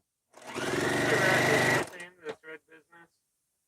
What That rat mouse movie? rat movie where they're trying to get rid of the mouse. Oh, the house. The house one. The house with the mouse in it. Wasn't their business was thread or twine or something like that? I think it was thread. Yeah, it was like a thread company. That was their business. All right, I'm going to take this whole entire thing, since it's all in order, all the way down onto my lap, just like this. And I'm going to start adding the opposite side now. Is this a quilt you're making for yourself? Oh, I'm just making it. It'll probably go in my for sale pile. That's another thing. I sell my quilts. I don't sell all my quilts. I sell a lot of my quilts, though, because I need to make up for things, you know, around the quilt room, like pay for batting and pay for things that I'm making in the videos and stuff. So just thought I'd let you guys know. Every once in a while, I have a quilt de-stash, and you may see something that I've made in a video that you've had your eyes on, and you want it. Your mommy says it's tension. No, it's not the tension. The tension is like absolutely perfect. Well, it's your mommy. So Yeah. you know. Hi, Mom. I don't know why I'm reaching way over there. I might as well just bring this stack like next to me. Brenda says, have you ever tried laying it on the side or a fill? I don't have a side winding thread spooler for this. Although I have been mentioned that a few times that it less problems with a side spool releaser or whatever. I don't know what the term is for that. I don't even think there is a term. It's just a sideways thread instead of up and down like mine is. These machines, I think their main purpose was to use big spools of thread, because it is like it's like an industrial machine. It's not an industrial, but it's like an industrial machine. A lot of people, and even I, have referred to it as a semi-industrial, but in reality, it's really not. It's just a domestic machine that's beefed out. It is a metal, 100% solid, beefed up, beefed out machine. That's all it is. It's just heavy. But I think it was meant for big, large spools. That's my honest opinion. And I just had a I need to rip moment. I let it like not be in my hand, and this is going to be hard to do. I let it not be in my hand for a second, and the whole piece sewed on sideways. I just need to unrip it. I need to rip it to where it's before it like went crazy on me and started veering off. Oh, it's funny. All right, there. There we go. I held it. No problems. One time a video. If I can use the seam ripper only one time a video, we shall be doing good. It doesn't help that these are kind of yanking on my lap, but that's okay, because I'm going to keep going. What kind of machine are you using? This is a Juki TL 2010Q. They have a Janome version, they have a Brother version, they have a Baby Lock version, they have all sorts of different brands have a version of this kind of machine. It's nothing special, it's not computerized, it is just a basic straight stitch machine. If all you want to do is piece your quilts and quilt your quilts, this is the machine for you.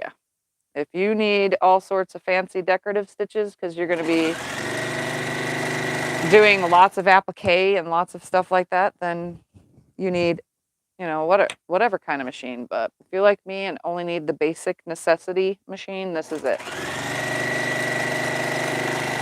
Although the price is a little high for a basic necessity machine. This is a pricey machine for the basicness of it.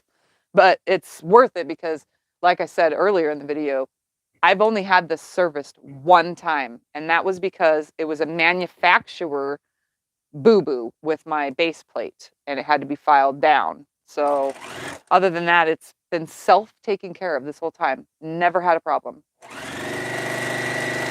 The only thing other thing that broke on here was the little thread guide. It's a tiny, tiny, itty bitty little piece right here that the thread kind of guides right next to the needle with. That broke and the tension gets all off if that's not there. So you really need that guide. But it happened during making a bag, I think. And that's why when I did finally start stitching on it, I was like, what the heck is going on with this machine? And it turns out that piece was broken, and that's a $10 fix just in itself. But so just watch that thing when you're making big bags. That the way they have it on here, it's just in a place that can get broke really easily. So, but it's replaceable, and they do sell the part. Obviously, selling it means they knew it was going to break sooner or later. But that's the only other thing I've had in 6 years of having this machine.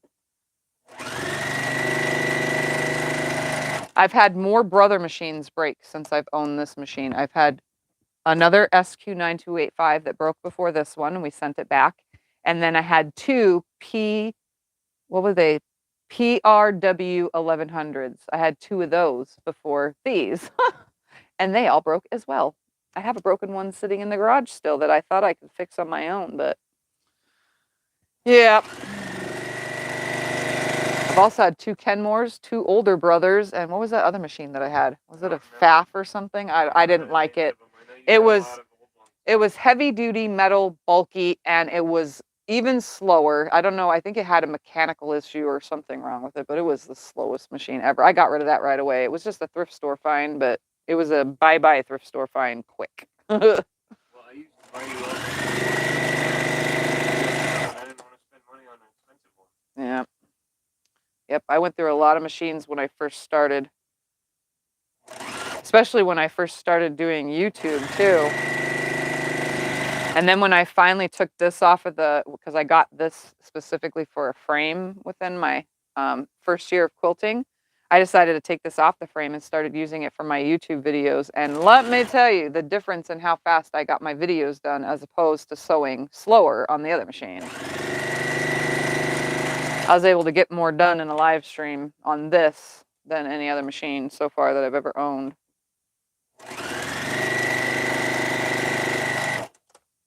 Grammy makes a lot of t-shirt quilts, and the seams bulk is a problem. Oh yeah. You guys want a quick test on this Juki real quick? Let me sew these final pieces through, and I will sew through a ton of layers for you guys. And I'm going to bring these pieces next to me. Olivia loves how you cut all the material showing us in detail, and cut and stack, and then sew them together. Yeah. Way that makes it easy. Yeah, I find, I'm not a big advocate for sitting in place for too long. I definitely am someone that needs to get up and move around. But when you're like me and trying to film and get things done quick, I try to think of the fastest way I can make something.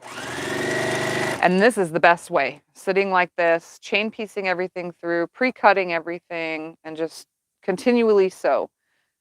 That way, you can get done sooner and you're not making each individual block all by itself, which to me seems like it takes way more time. Obviously, I do it and have done it plenty of times. A lot of patterns I do call for it, but I just feel that this way, if there's a way to chain piece something, I would say do it because it definitely helps. And everything is still in order. Look, I have not got anything out of order yet.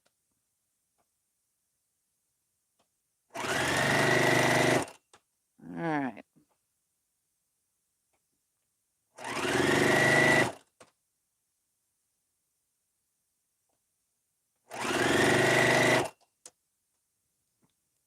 I keep checking to see if I'm out of bobbin because I can hear the sound of the bobbin when it's low. It's got this like strange sound as it's spinning down under there. I can hear it. You get used to your machine after a while. All right.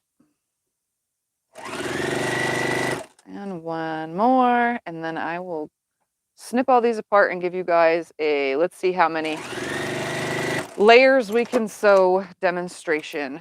So this is my bottom. And I'm not pressing these just yet. Scott can in a bit, but how long have I been on, Scotty? Okay. We're trying to keep it under 2 so we can still watch a movie tonight. And I never napped today. I actually stayed up watching the Quilting Marine instead of taking my nap. And then after I was talking with Miss Becca, and then, you know how things go when you get distracted. So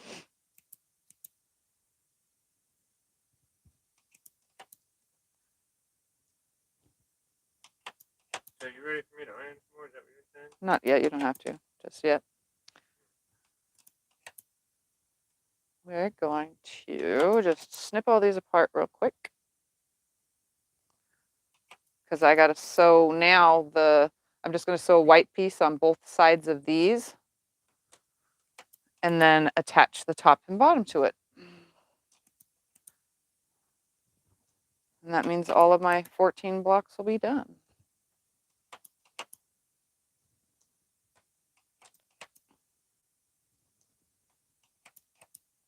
And I should be using my cutting gizmo, but I am not. That's okay. This is working just fine too.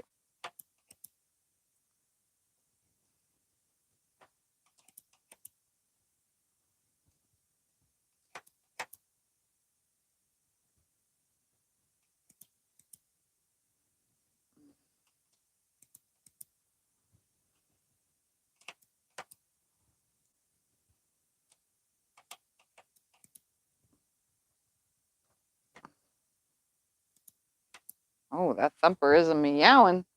You guys can't hear him because I'm on a self mic, but he's meowing, walking up and down the hallway. He's like, somebody pay attention to me.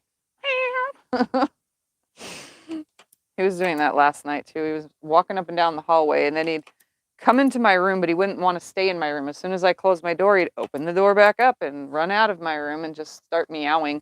And Scott was trying to sleep too. That was funny. I don't know what his problem was last night, but he was not a happy camper kitty. All right, so far you can see nothing got out of order. Look at that, all still in order. Let's do a test now. Let's take this. This is just regular quilting cotton. I'm going to move my seam guide out of the way. We're going to fold regular quilting cotton in half. Obviously, you can sew 2 layers. We know that. So let's fold it in half again. That would be 4 layers. Nothing special. Let's do 8 layers. Nothing special. Let's do 16 layers because it's all the way folded now. 16 layers. And for this, I need to lift my pressure gauge up.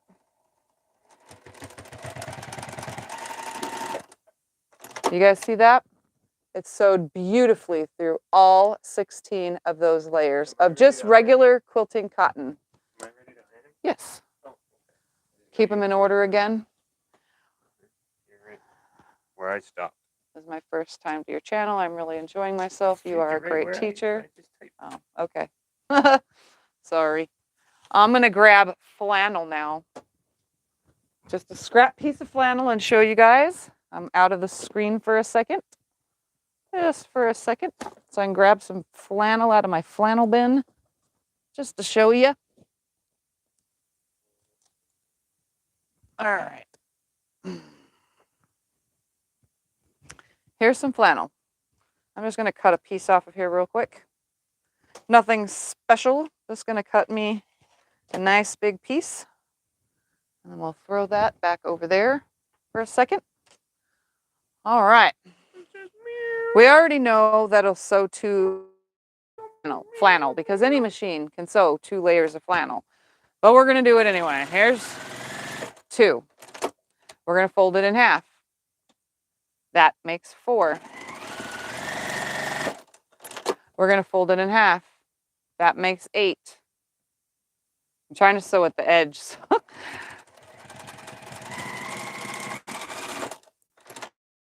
And got a bigger piece, but we're going to fold to make 16. Let's see if we could do 16 of flannel. Are you what? Yes, please. Yes, to the white.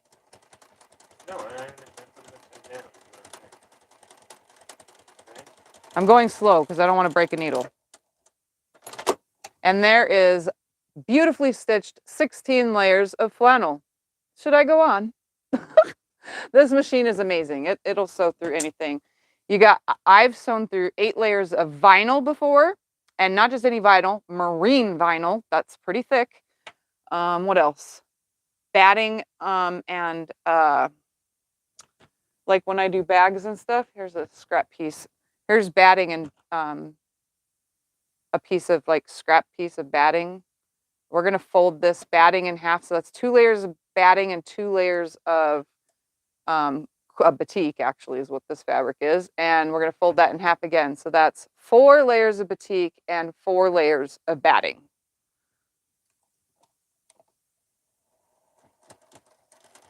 And I'm using a regular 9014 needle too at this very point. And there we have it. Sewn beautifully. The stitches look absolutely fantastic. I don't know if you guys can see the straight stitch that's running through there. So you can see it on both sides. That straight stitch that's going through there. No skip stitches, no nothing. So there you have it. It's definitely a very, very, very powerful machine. It does sew through a lot of stuff. I would say the thicker things that you sew through, the slower you should sew though. Don't go like trying to zoom through. Learn to control your pedal or control the thing with the rabbit and the bunny thing, you know. But yeah, this thing will sew through a lot. And if you're interested in one, remember, I'm an affiliate for Sewing Machines Plus. In the description below this video, there's a link to Sewing Machines Plus, as well as Fat Quarter Shop, Connecting Threads, Martelli Notions, and I'm missing one. My local quilt shop. Oh yeah, we forgot that. And Fat Quarter Shop. Did I say that already? Our local quilt shop. Yeah, I'm an affiliate for all those. And that, if you guys use it, is free to use. My affiliate links, just know it just helps support my channel. That's all it is. It's a little bit of extra support for all my junk that I get. And immediately it went to rabbit setting. Should sew, she said, LOL. Yes, it does. I thought for sure he was going to punch a hole in the wall with the rails, putting the frame together. Oh. Nice stitch. Yes, it definitely, it's a Juki TL 2010Q. It's an amazing machine. And Becca, have you put yours through the test of sewing through thick, thick, thick layers yet? Just to see how many layers you could sew through? It's a pretty awesome feeling to be able to sew through that many layers. I mean, 16 cotton, and that's like not even nothing. I probably could go through, what's the next number from 16? 16 times 2. 32. I bet you I could sew through 32 layers of cotton, quilting cotton. And batiks are a little bit thinner too, so you could probably easily, you know. I don't know who would want to sew through that many layers of fabric, but you can if you needed to. And then the flannel, obviously, which is a little bit thicker. And then, you know, the 4 layers of batting and 4 layers of cotton, that's equivalent to 8 layers of flannel, you know. Definitely a beautiful stitch each time. What have I missed? Oh, I already saw that. Let's see, out of stock at Sewing Machines Plus. Well, then Becca has an affiliate link for the So Yeah guys. You could see if they have it in stock through her link. Yep. It was on sale just recently through a lot of places. The sale was still a high price, but it was on sale through many different avenues, so I'm assuming they're probably out everywhere. Try blue jeans. All right. I don't have a blue jean needle in, but we could try. I'm not going to break it. Scott's like, don't break anything. Bro, yeah, that costs a ton of money, and you're not getting another one. You gotta wash and dry. If anything happens, I don't want to hear it. Is there an order to what's top and bottom? I just did that one. Is there an order to what's top and bottom? Okay, well, remember, I just did that one. Okay.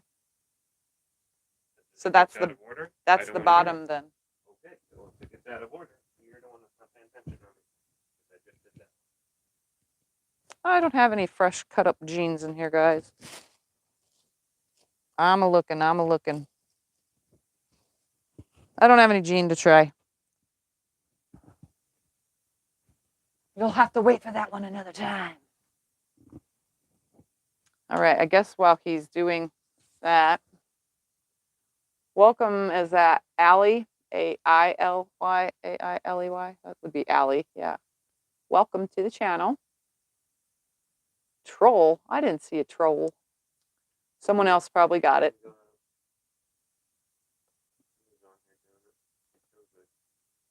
Nope, I see one now. I had to go up. I sell it. Does anybody have any questions, though? Yep, I got it. All right. Well, I guess while he's doing that. The troll dolls from the 80s, the ones with the funky hair. And the hard bodies shaped with their hands out like they had these little tiny funky hands, out of proportion, but they had really long legs. They did just make not one but 2 movies about it. How funny. For sure, it's a powerful machine, yes. I've been shopping around, not sure what I want just yet. And I can't dog the other machines either because, honestly, all I've ever used for the last 6 years is this Juki, a little bit over 6 years. And then the brother machines, I've gone through a lot of those. But you know what? If you are a basic beginner and you just want to get the basic beginner tools and you don't want to spend a lot of money because you're not sure if you're going to like it, one of these type of machines from Walmart or Sam's Club or wherever you buy these things for cheap is your best deal because it's cheap. And if you don't like the quilting, you only invested under $300. You don't have to worry about it. You know what I mean? You kept it low with your price. So, I mean, there's all sorts of different options. You don't have to just kind of want one. But if you want to be able to sew through a lot of layers and stuff, they also make the Juki TL 2010 or 2000 QI, which is a lesser version of this one. It's the same exact thing for all said and done. It's the same exact, everything is set up the same. For all intensive purposes, it's the same machine. They also have the Juki TL 2200 QVPM, the mini, the QVP mini. That's also, again, same exact thing, except that machine has blue around its casing areas. It's a little bit different. This one has black. There are so many. That's what Becca said. She started with a Costco special, brother something or another. Stayed on it for a year before I bought the baby lock. Yep. I had my first brother machine was an old one. I sewed on that for like 5 months before I was like, yeah, it's time to go to the store, Scott, and we're buying a machine for me. And then I got the brother Project Runway something or other. And yeah, that was a good machine until oh my goodness, the hand wheel froze. Like I had it, not even 5 months, and it got stuck, and I couldn't turn it even manually or nothing. It just stopped, and I took the whole machine apart, and I was like, I don't even know what's wrong. But it's not worth taking those to get fixed. So you just buy another one. So we bought another one, and then that just went to another one and another one and another one. In between, then I bought this though to be on a frame, but I liked it better off the frame. Judy does her piecing on a featherweight. I would love to have a featherweight. Those are so cute. Those little machines are so cute. And I've seen so many YouTubers that use them. They're just adorable. But I mean, you know that those machines sell for like $400 or more used. Yeah. T has one, yes. The other person that Brenda uses a featherweight, I think, when she sews. And who else uses a featherweight when they sew? Somebody else. Lorena does hers at the park. She sews on hers at the park. Her little featherweight. I'm trying to think who else uses one though, like full time. Oh, Natalia Bonner uses a featherweight, a little pink one. She had a custom painted pink. Oh, he turned these around. Nope, he did not turn that. Which way? I think he's picking them up differently. I told you to remember. That's your job since you're sitting there talking. You had it like this. And like I said, it's not going to matter in the long run, but the red should be on that side. Not like that. Not like that.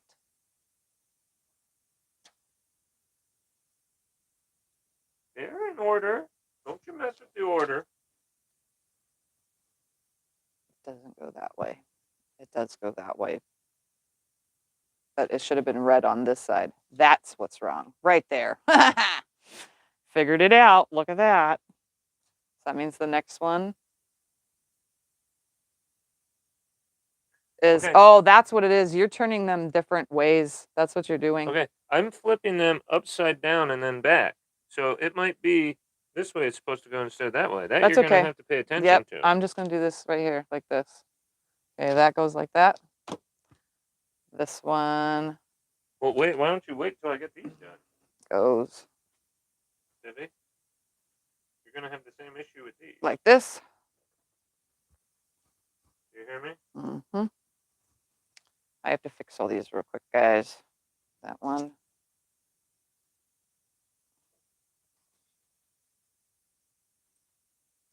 Mm. Nope. Yep. This. Well, now you're going to have to do it all over again. No, it's fine. I'll figure it out. Goes that way. Oh, your thing. You do it your way. That goes that way. That goes that way. All these different ways of turning it. Well, that one is correct. So he was turning some of them around. That's what it is. I'm flipping them upside down. And that goes that way because those go in. And this next one goes like that. Upside down and then back. So they're getting moved.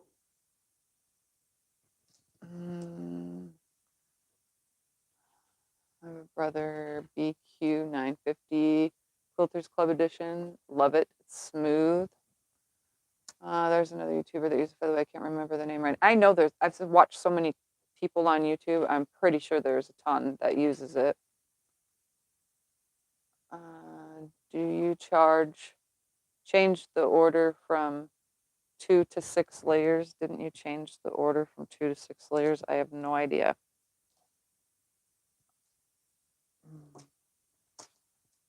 Goes that way. This obviously goes this way. Sticking out way farther. That's fine. I'm sewing them together anyway. Yeah, but when it's sticking way I'll far cut out, it with scissors. Okay. That goes that way. Okay. And that goes that way. Okay, boss. What's the blue and white under the ironing board? Blue and white under the ironing board? What do you mean? Tub? This? That is a tub of stuff with fabric in it. It's filled with 5-inch charms, fat quarters, and blocks. The bottom one is my drawer that I keep all my blocks in. Goes that way. That goes that way. That goes that way. That goes that way.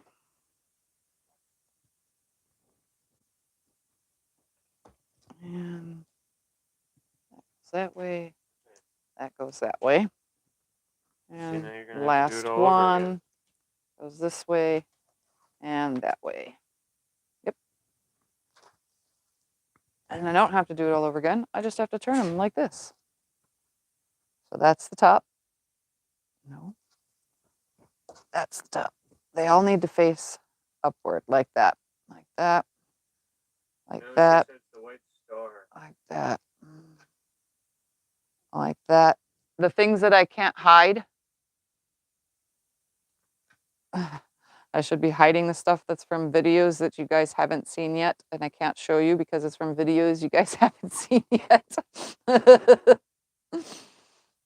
There's a lot of secrets in this room. All right, and those are in their order. There we go. Now I just need to attach the white to the centers. And that's all I'm gonna do, is lay these here and put a white on each side. And I gotta find my little seam guide, and I'm gonna run these through real quick because I wanna get all these done real quick. Because I have been working on these way too long. So that way next week I could put the quilt together. Because I don't know if I'm gonna sash it or not.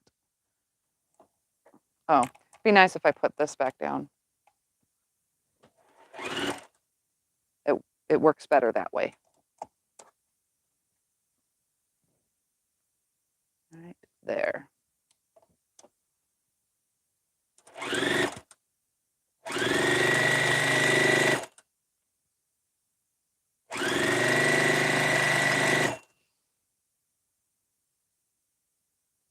I don't know how many of these I'll be able to get across. There's a lot of those there too.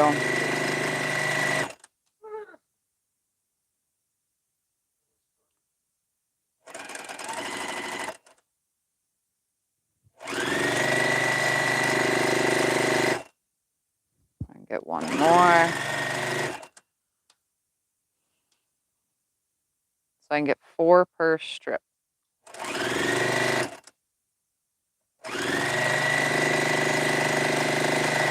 Yep.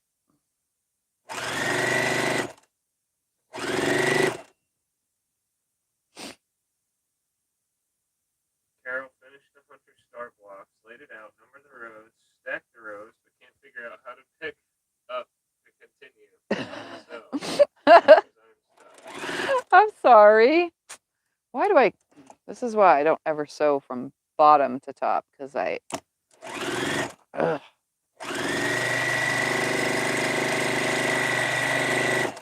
It's easier to just put the smaller strip on the bottom or have the right size piece. But obviously I was too lazy to cut all these pieces to size, which would have been 2 1/4 for all those other ones, and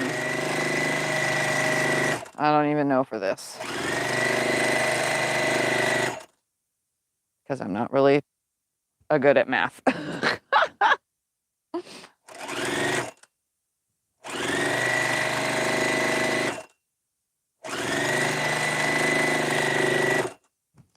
All right, another piece.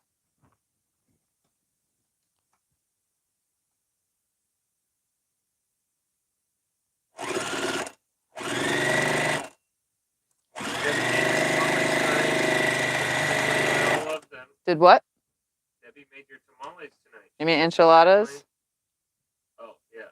And enchiladas, I'm sure.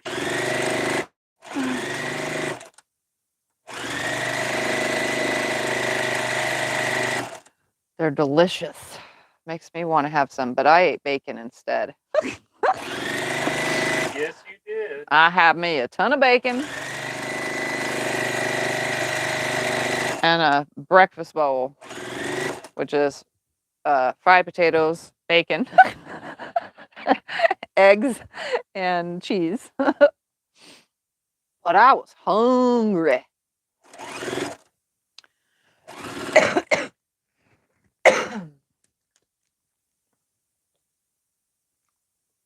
Kathy asks, how big is your sewing room? 11 by 12. They're Or seeing no, a good it's half of it. no. It's 10 by 11 and 3/4. It's not quite 12.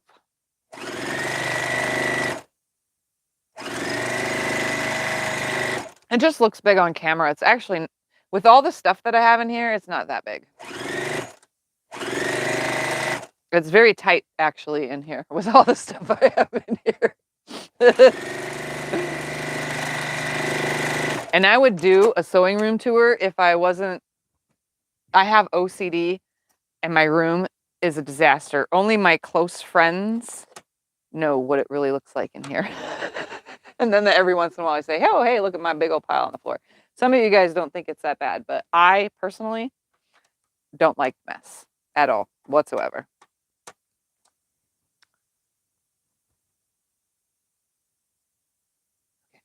That's correct. I'm making sure I'm laying them back correct, that I sew the top portion on and not the bottom. Yep, and yep.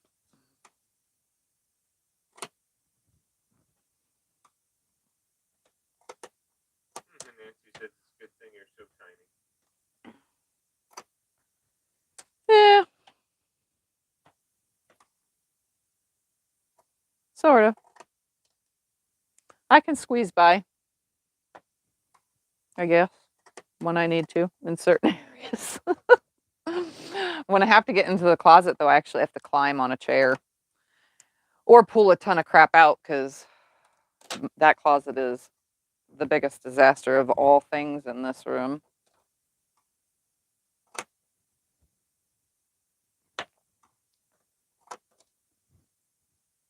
Like, literally a disaster. I've been throwing the batting scraps in there, which I should just make. I have a tub that I started in the garage for big chunks of batting, but I like them in here because then I can make a bag whenever I want to, and I have some batting to use, or I could, make a wall hanging or a mini quilt or something because I have batting in here. But in reality, it's taken up quite a bit of space behind Scott. It's kind of funny.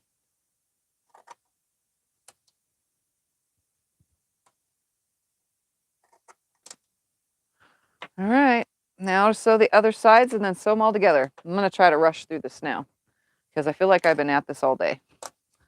So that was the top. We're going to do like this. All right, I'm going to take all of my strips now. I'm going to start this off by making that little cut. Computer says you only started a minute ago. Oh, that's always wonderful when the computer doesn't say how long ago.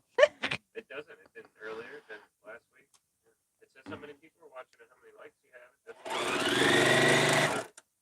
have. So now that I can do this, my last step, I'm going to cut them to size. But I'm still going to chain piece them through. So I'm going to take that extra second it takes to cut this last pieces to size. Once it's fully on my table, I take my scissors. I'm glad I'm not filming with this camera because I constantly elbow it.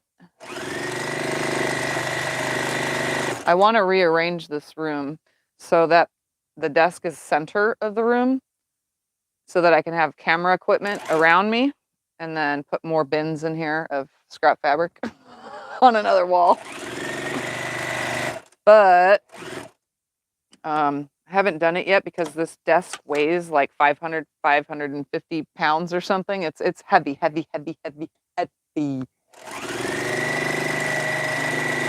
This is the heaviest desk ever, and it's probably made some really good indents into the carpet too.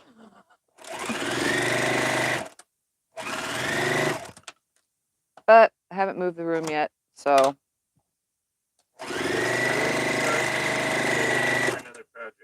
What happened?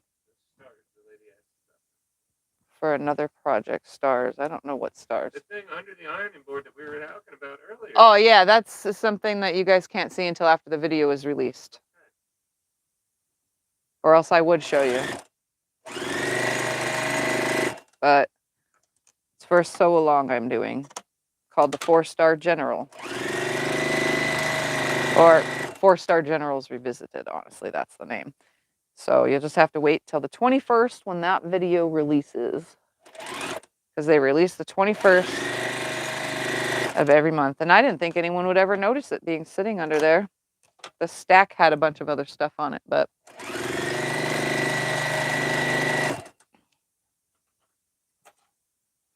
I try to keep my stuff that's for videos. If I've made the video and it's waiting for you guys to see, I try not to show you guys that stuff. You know, that way you'll be surprised when you watch the video. That's all. Show you anything else, just not that.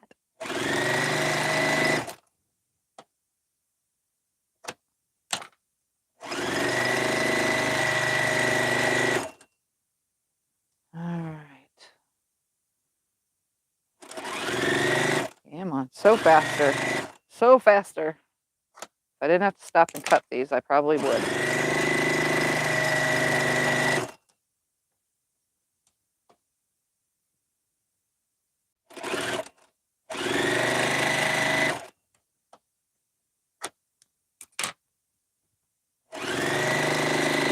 Am I out of bobbin?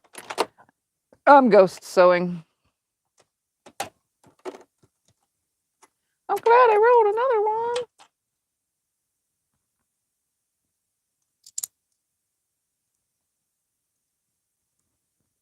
I'm all trying to sew fast out of bobbin. I tend to do that quite often. I run out of bobbin and just keep sewing and sewing, and then, oh, hey, look, there's nothing there. Pretty sure we all do it, though.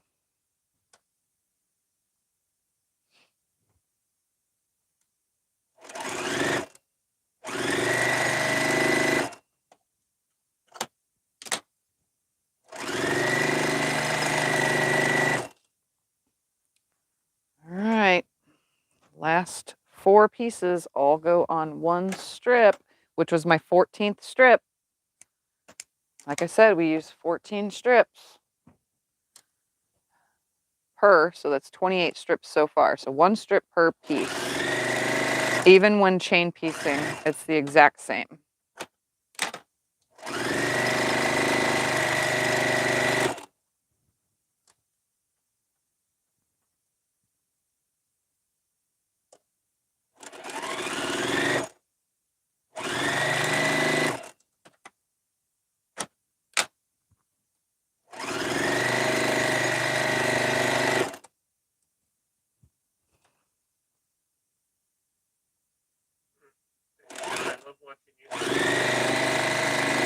Awesome.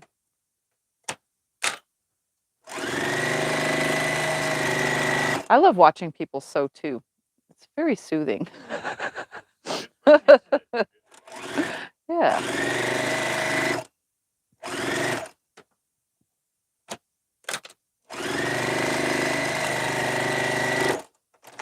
All right, I'm going to come all the way to the top. And I know that this is the bottom. So I'm just going to finger press and attach the bottoms. Just the way they need to go. Just like this. And then I'll do the tops afterwards.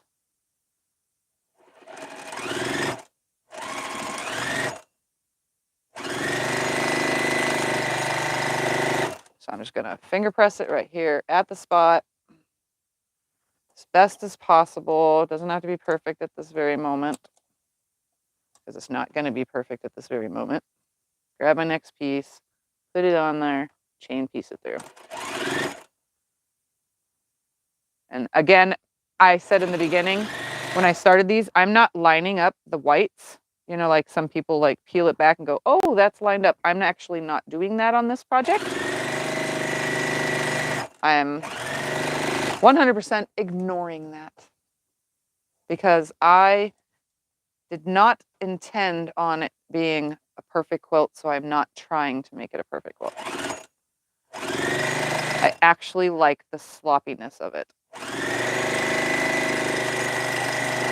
If that makes any sense at all.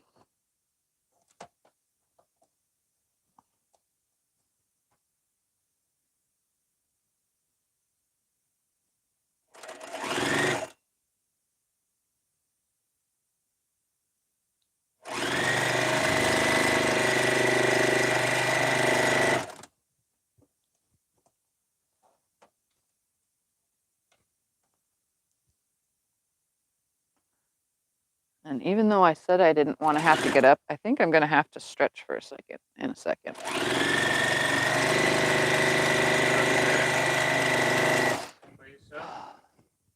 Your neck? I don't, it's just because I've been sitting here too long, staring downward. Yes or no? No, I'm just going to move my body for a second in 2 seconds.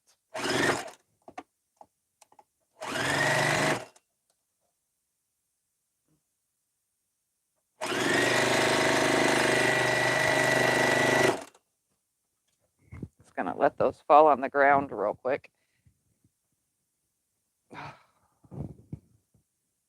Oh, stretching myself. It's very good to stretch yourself, guys.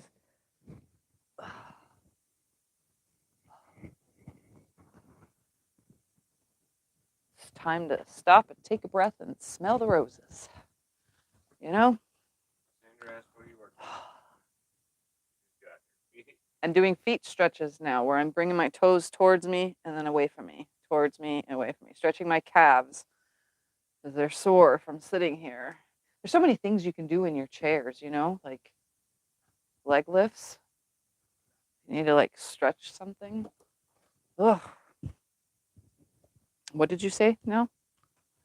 Sandra just got here. What are you making? I'm working on the last 2 Sundays worth of blocks.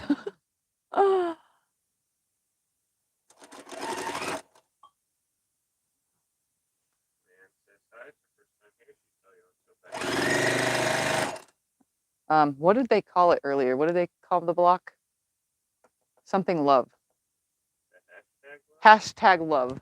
I liked that. I think that's going to be the name of these. Hashtag love. This will be the hashtag love quilt.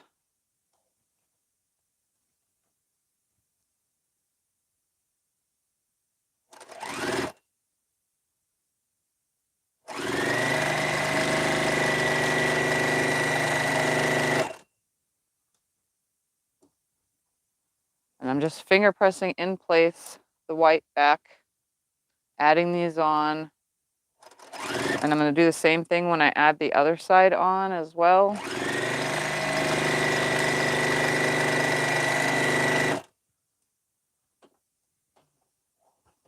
But I'm on the home stretch, so I cannot stop being live now. I just got to finish. Even though I really want to not. Yeah,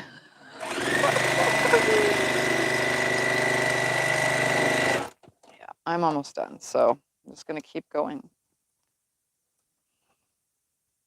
And then next week, we will put them together into something.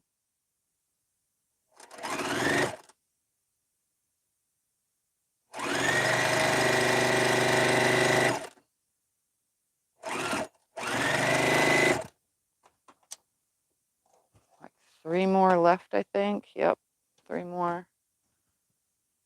Nancy asked how many blocks across and down. What does 28 blocks do? I forgot. Was it 6 by 6? I mean, 5 by 5. 25. Well, yeah, with a remainder of 3. So it's going to be 5 across by 5 down. 4. Yeah, I'm not doing 4 by 7. That would be weird. Because I don't have really any matching fabric to make. I mean, I do have some stuff I probably could like match in and make borders, but if you go to 30, you can do 6 by 5. I can't go to 30 because I don't have any more of these fabrics. Oh. I'm only working with the 2 14-piece half layer cake things that I got, or sample layer cakes or whatever it's called. So I'll just do a 5 by 5 layout and use the other 3 on the back, or they can go in my pile of blocks that are going to go in an orphan quilt. Do a matching pillow. Or a little matching pillow. All right, due to the fact that I'm, those are already done, so that's going to go that way. Oops. That way. Yep. Oops. There's 2 seams, so I'm just going to stack these up because that was a little tight for me, but I'm going to make it quick. I'm going to make it quick. I'm going to go fast. Going fast. See? My idea of going fast.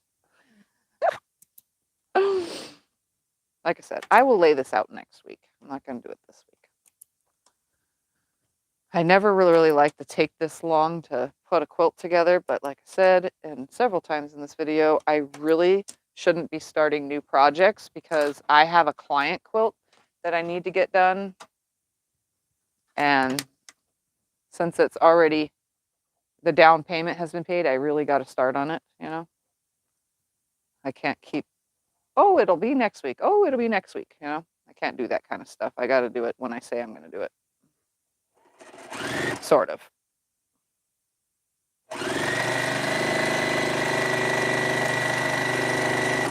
All right, this is the last of it, and then these blocks could be ironed and be done.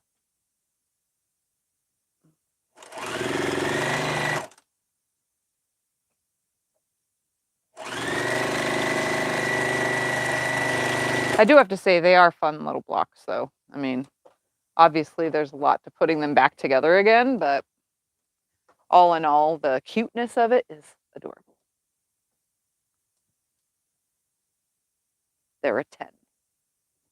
Cute blocks.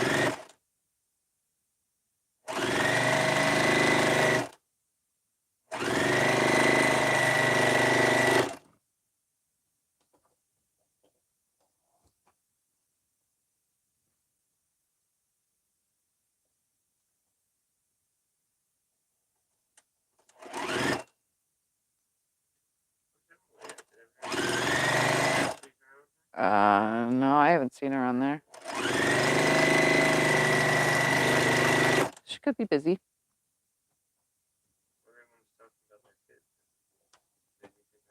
Oh.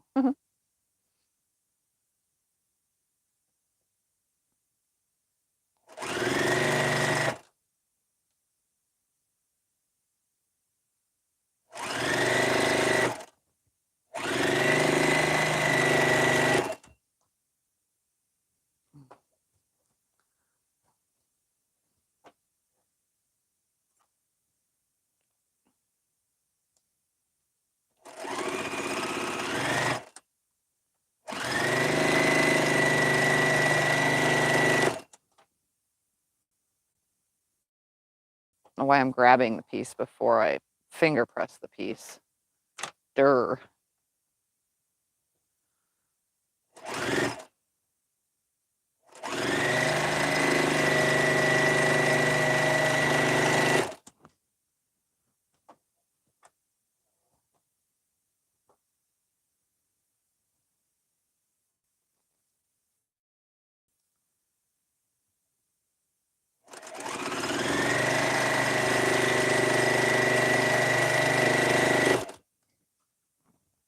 Keep wanting to reach my hand over there first. I'm almost done. Almost done. Almost done.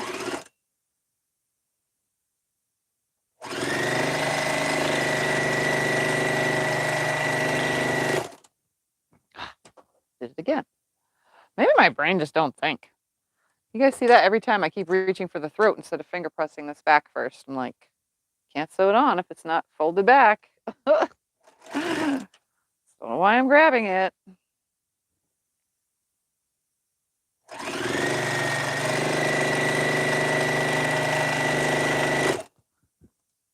Oh, I didn't reach this time. That's because I was forcibly keeping myself from going that way.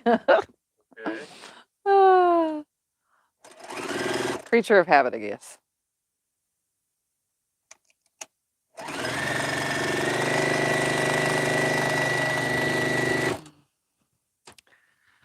Definitely gonna take up my husband on a back massage. Whew. That's now. Do you want it now? No, I don't want it while on camera. I want it off a camera. Why? I've massaged your back and neck. I don't want to be distracted. I only have 2 more pieces to sew.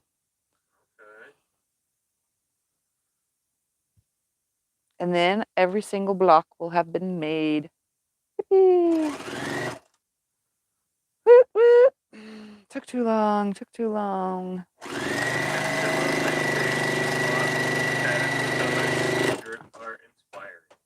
Aw, thank you. I'm trying to be. Thank you for saying I'm inspiring. I don't know who the name you said. Well, I don't hear the name over the sewing machine. I don't hear really anything over the sewing machine.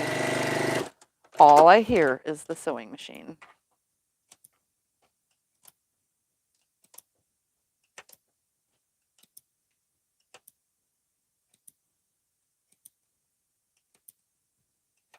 All right, I have sewn all my blocks.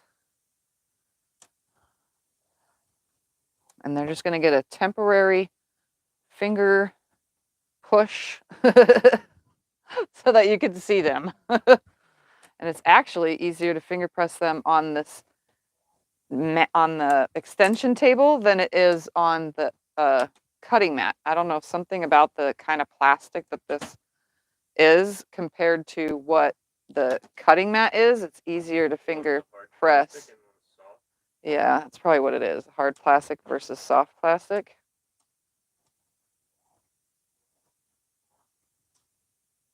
I'm trying to do them all so that you guys could get a quick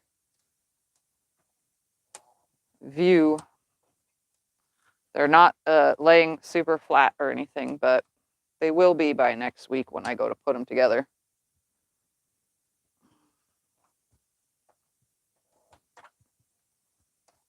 And you can see on a lot of these, that white, in some places it lines up, and in others, like right here, it's not a straight line.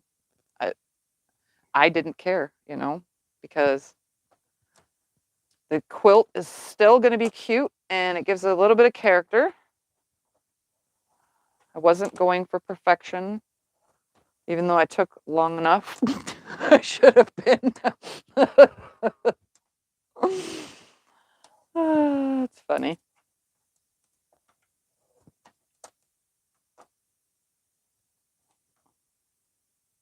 Eric asked what quilt is this? This is my now called #love.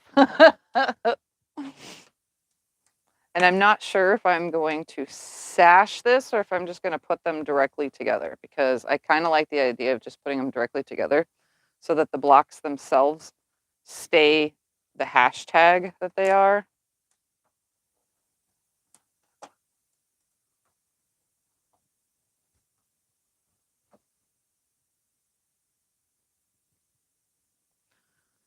So they'll have to be pressed flat and then probably straightened up. They're kind of a little on the wonky side, but that's because I was like rushing things today and I didn't pre-trim anything either. I just kind of started cutting this whole entire project.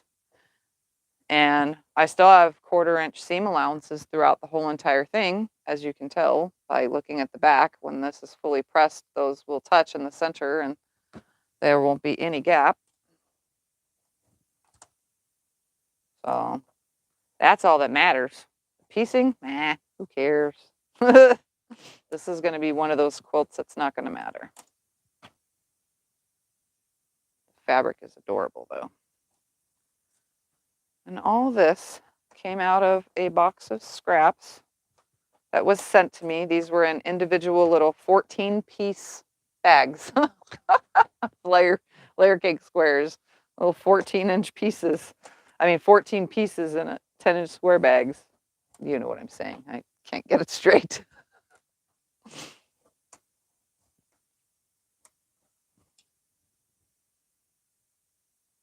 All right, that's that. So now I have 28 blocks. Woohoo! Flat ones and not flat ones. Can you tell the difference when they're pressed and not pressed? That's funny. All right, so that's it. I am done with that. Yay. Oh, anybody have any questions, Mr. Scotty? Oh. Hey, I do want to. You guys have any questions? I'm asking. I don't want this one because That's not the one I want. I want this one. This one's from the video, right? Yeah, this one's from the video. So you guys remember the video I just recently did where I made a table runner called Card Table? Well, I thought I would show you guys what it looks like quilted. It's not bound yet because I haven't gotten a chance to do that because I've been so busy filming stuff. But I did get a chance to quilt it. So this is that table runner from the video Card Table. Table runner. It's called Card Table. So that's that. Beautiful. So I did cross hatching. I gotta lay this down so you can see. So I did cross hatching along here, and then on the ends where the cross hatching ends, it actually goes along the block, and then I switched to swirls on the ends because I wanted to be a little different. So there's. Are you gonna sew the blocks together? Or are you gonna use another strip? I think I'm gonna sew them directly together. So that's the other side of the table runner. So you guys are looking at half of it. And then this is what I used on the back. Really can't see the quilting on the back.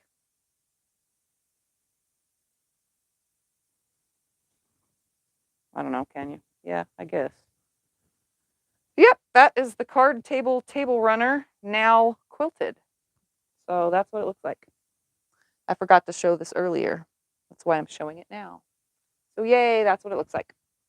You have a video changing the blade in your Yes, I do have a video on changing the blade in this from my perspective because I had a hard time. Everyone was doing it backwards. I was like, okay, which way are you supposed to twist this? Which way are you supposed to flip that? Yeah. So I did one from my perspective, and I found that, you know, it doesn't have a bazillion views, but some people need to see it head on instead of looking at me this way. Yep. So there's that. I just thought I'd show you guys that I did quilt that finally. And now I just made a big mess. Stuff flying back there because I have scraps here, there, and everywhere. All right, so there's that. Yeah. They like it. I'm glad. Very nice, pretty. And then these are done and ready to be pressed nicely. All of it's going to get flat, and I'll probably trim it all because, like I said, it probably needs to be trimmed. I mean, it's not too bad. It's just needs a quick straighten. And then I'll hook them all together. Again, I don't really want to add sashing because let me just lay them on the table so that you can see. I don't know if they need sashing. They look pretty good. Yeah, I kind of like them like this. You know, where they're a light one next to that one. I like them directly together like this because it's creating something fun. Oh, that one matches that one. Let's put that one there. There we go. Like that. You guys get the picture with just these right here. So it creates like these double pinwheels right here. That creates a block here, and then it creates just a two-piece block in these sections. You know, I like it. So I don't think I want to add sashing in between them. Yep, so that's what I'm going to do is sew them directly together after they're all nice and flat. And I'll sew 5 across by 5 down, and then put white around as a first border, and then I'll find something that goes with either the checkers or the blue. I might have a jean blue look fabric, I think. I'm looking right now. I don't know. A stripe maybe. I don't know. I'll figure something out for a border and then finish it completely off. So I'll do that next week though. I want to thank you guys all for hanging out on this wonderful Sunday, especially for over 2 hours now, right? Yeah, Yep. So thank you guys for hanging out all that time. Obviously, I know you guys would anyway because you like hanging out, but. Are you going to QuiltCon next month in Phoenix? Who asked that? Christy? Should I tell everybody? I don't know. Okay. No sashing. It's so unique. The secret will be out. You've been on 2.5 hours. Secret is out. I'm going to QuiltCon next month. I'll give you guys more information at a later date. All right. That's it.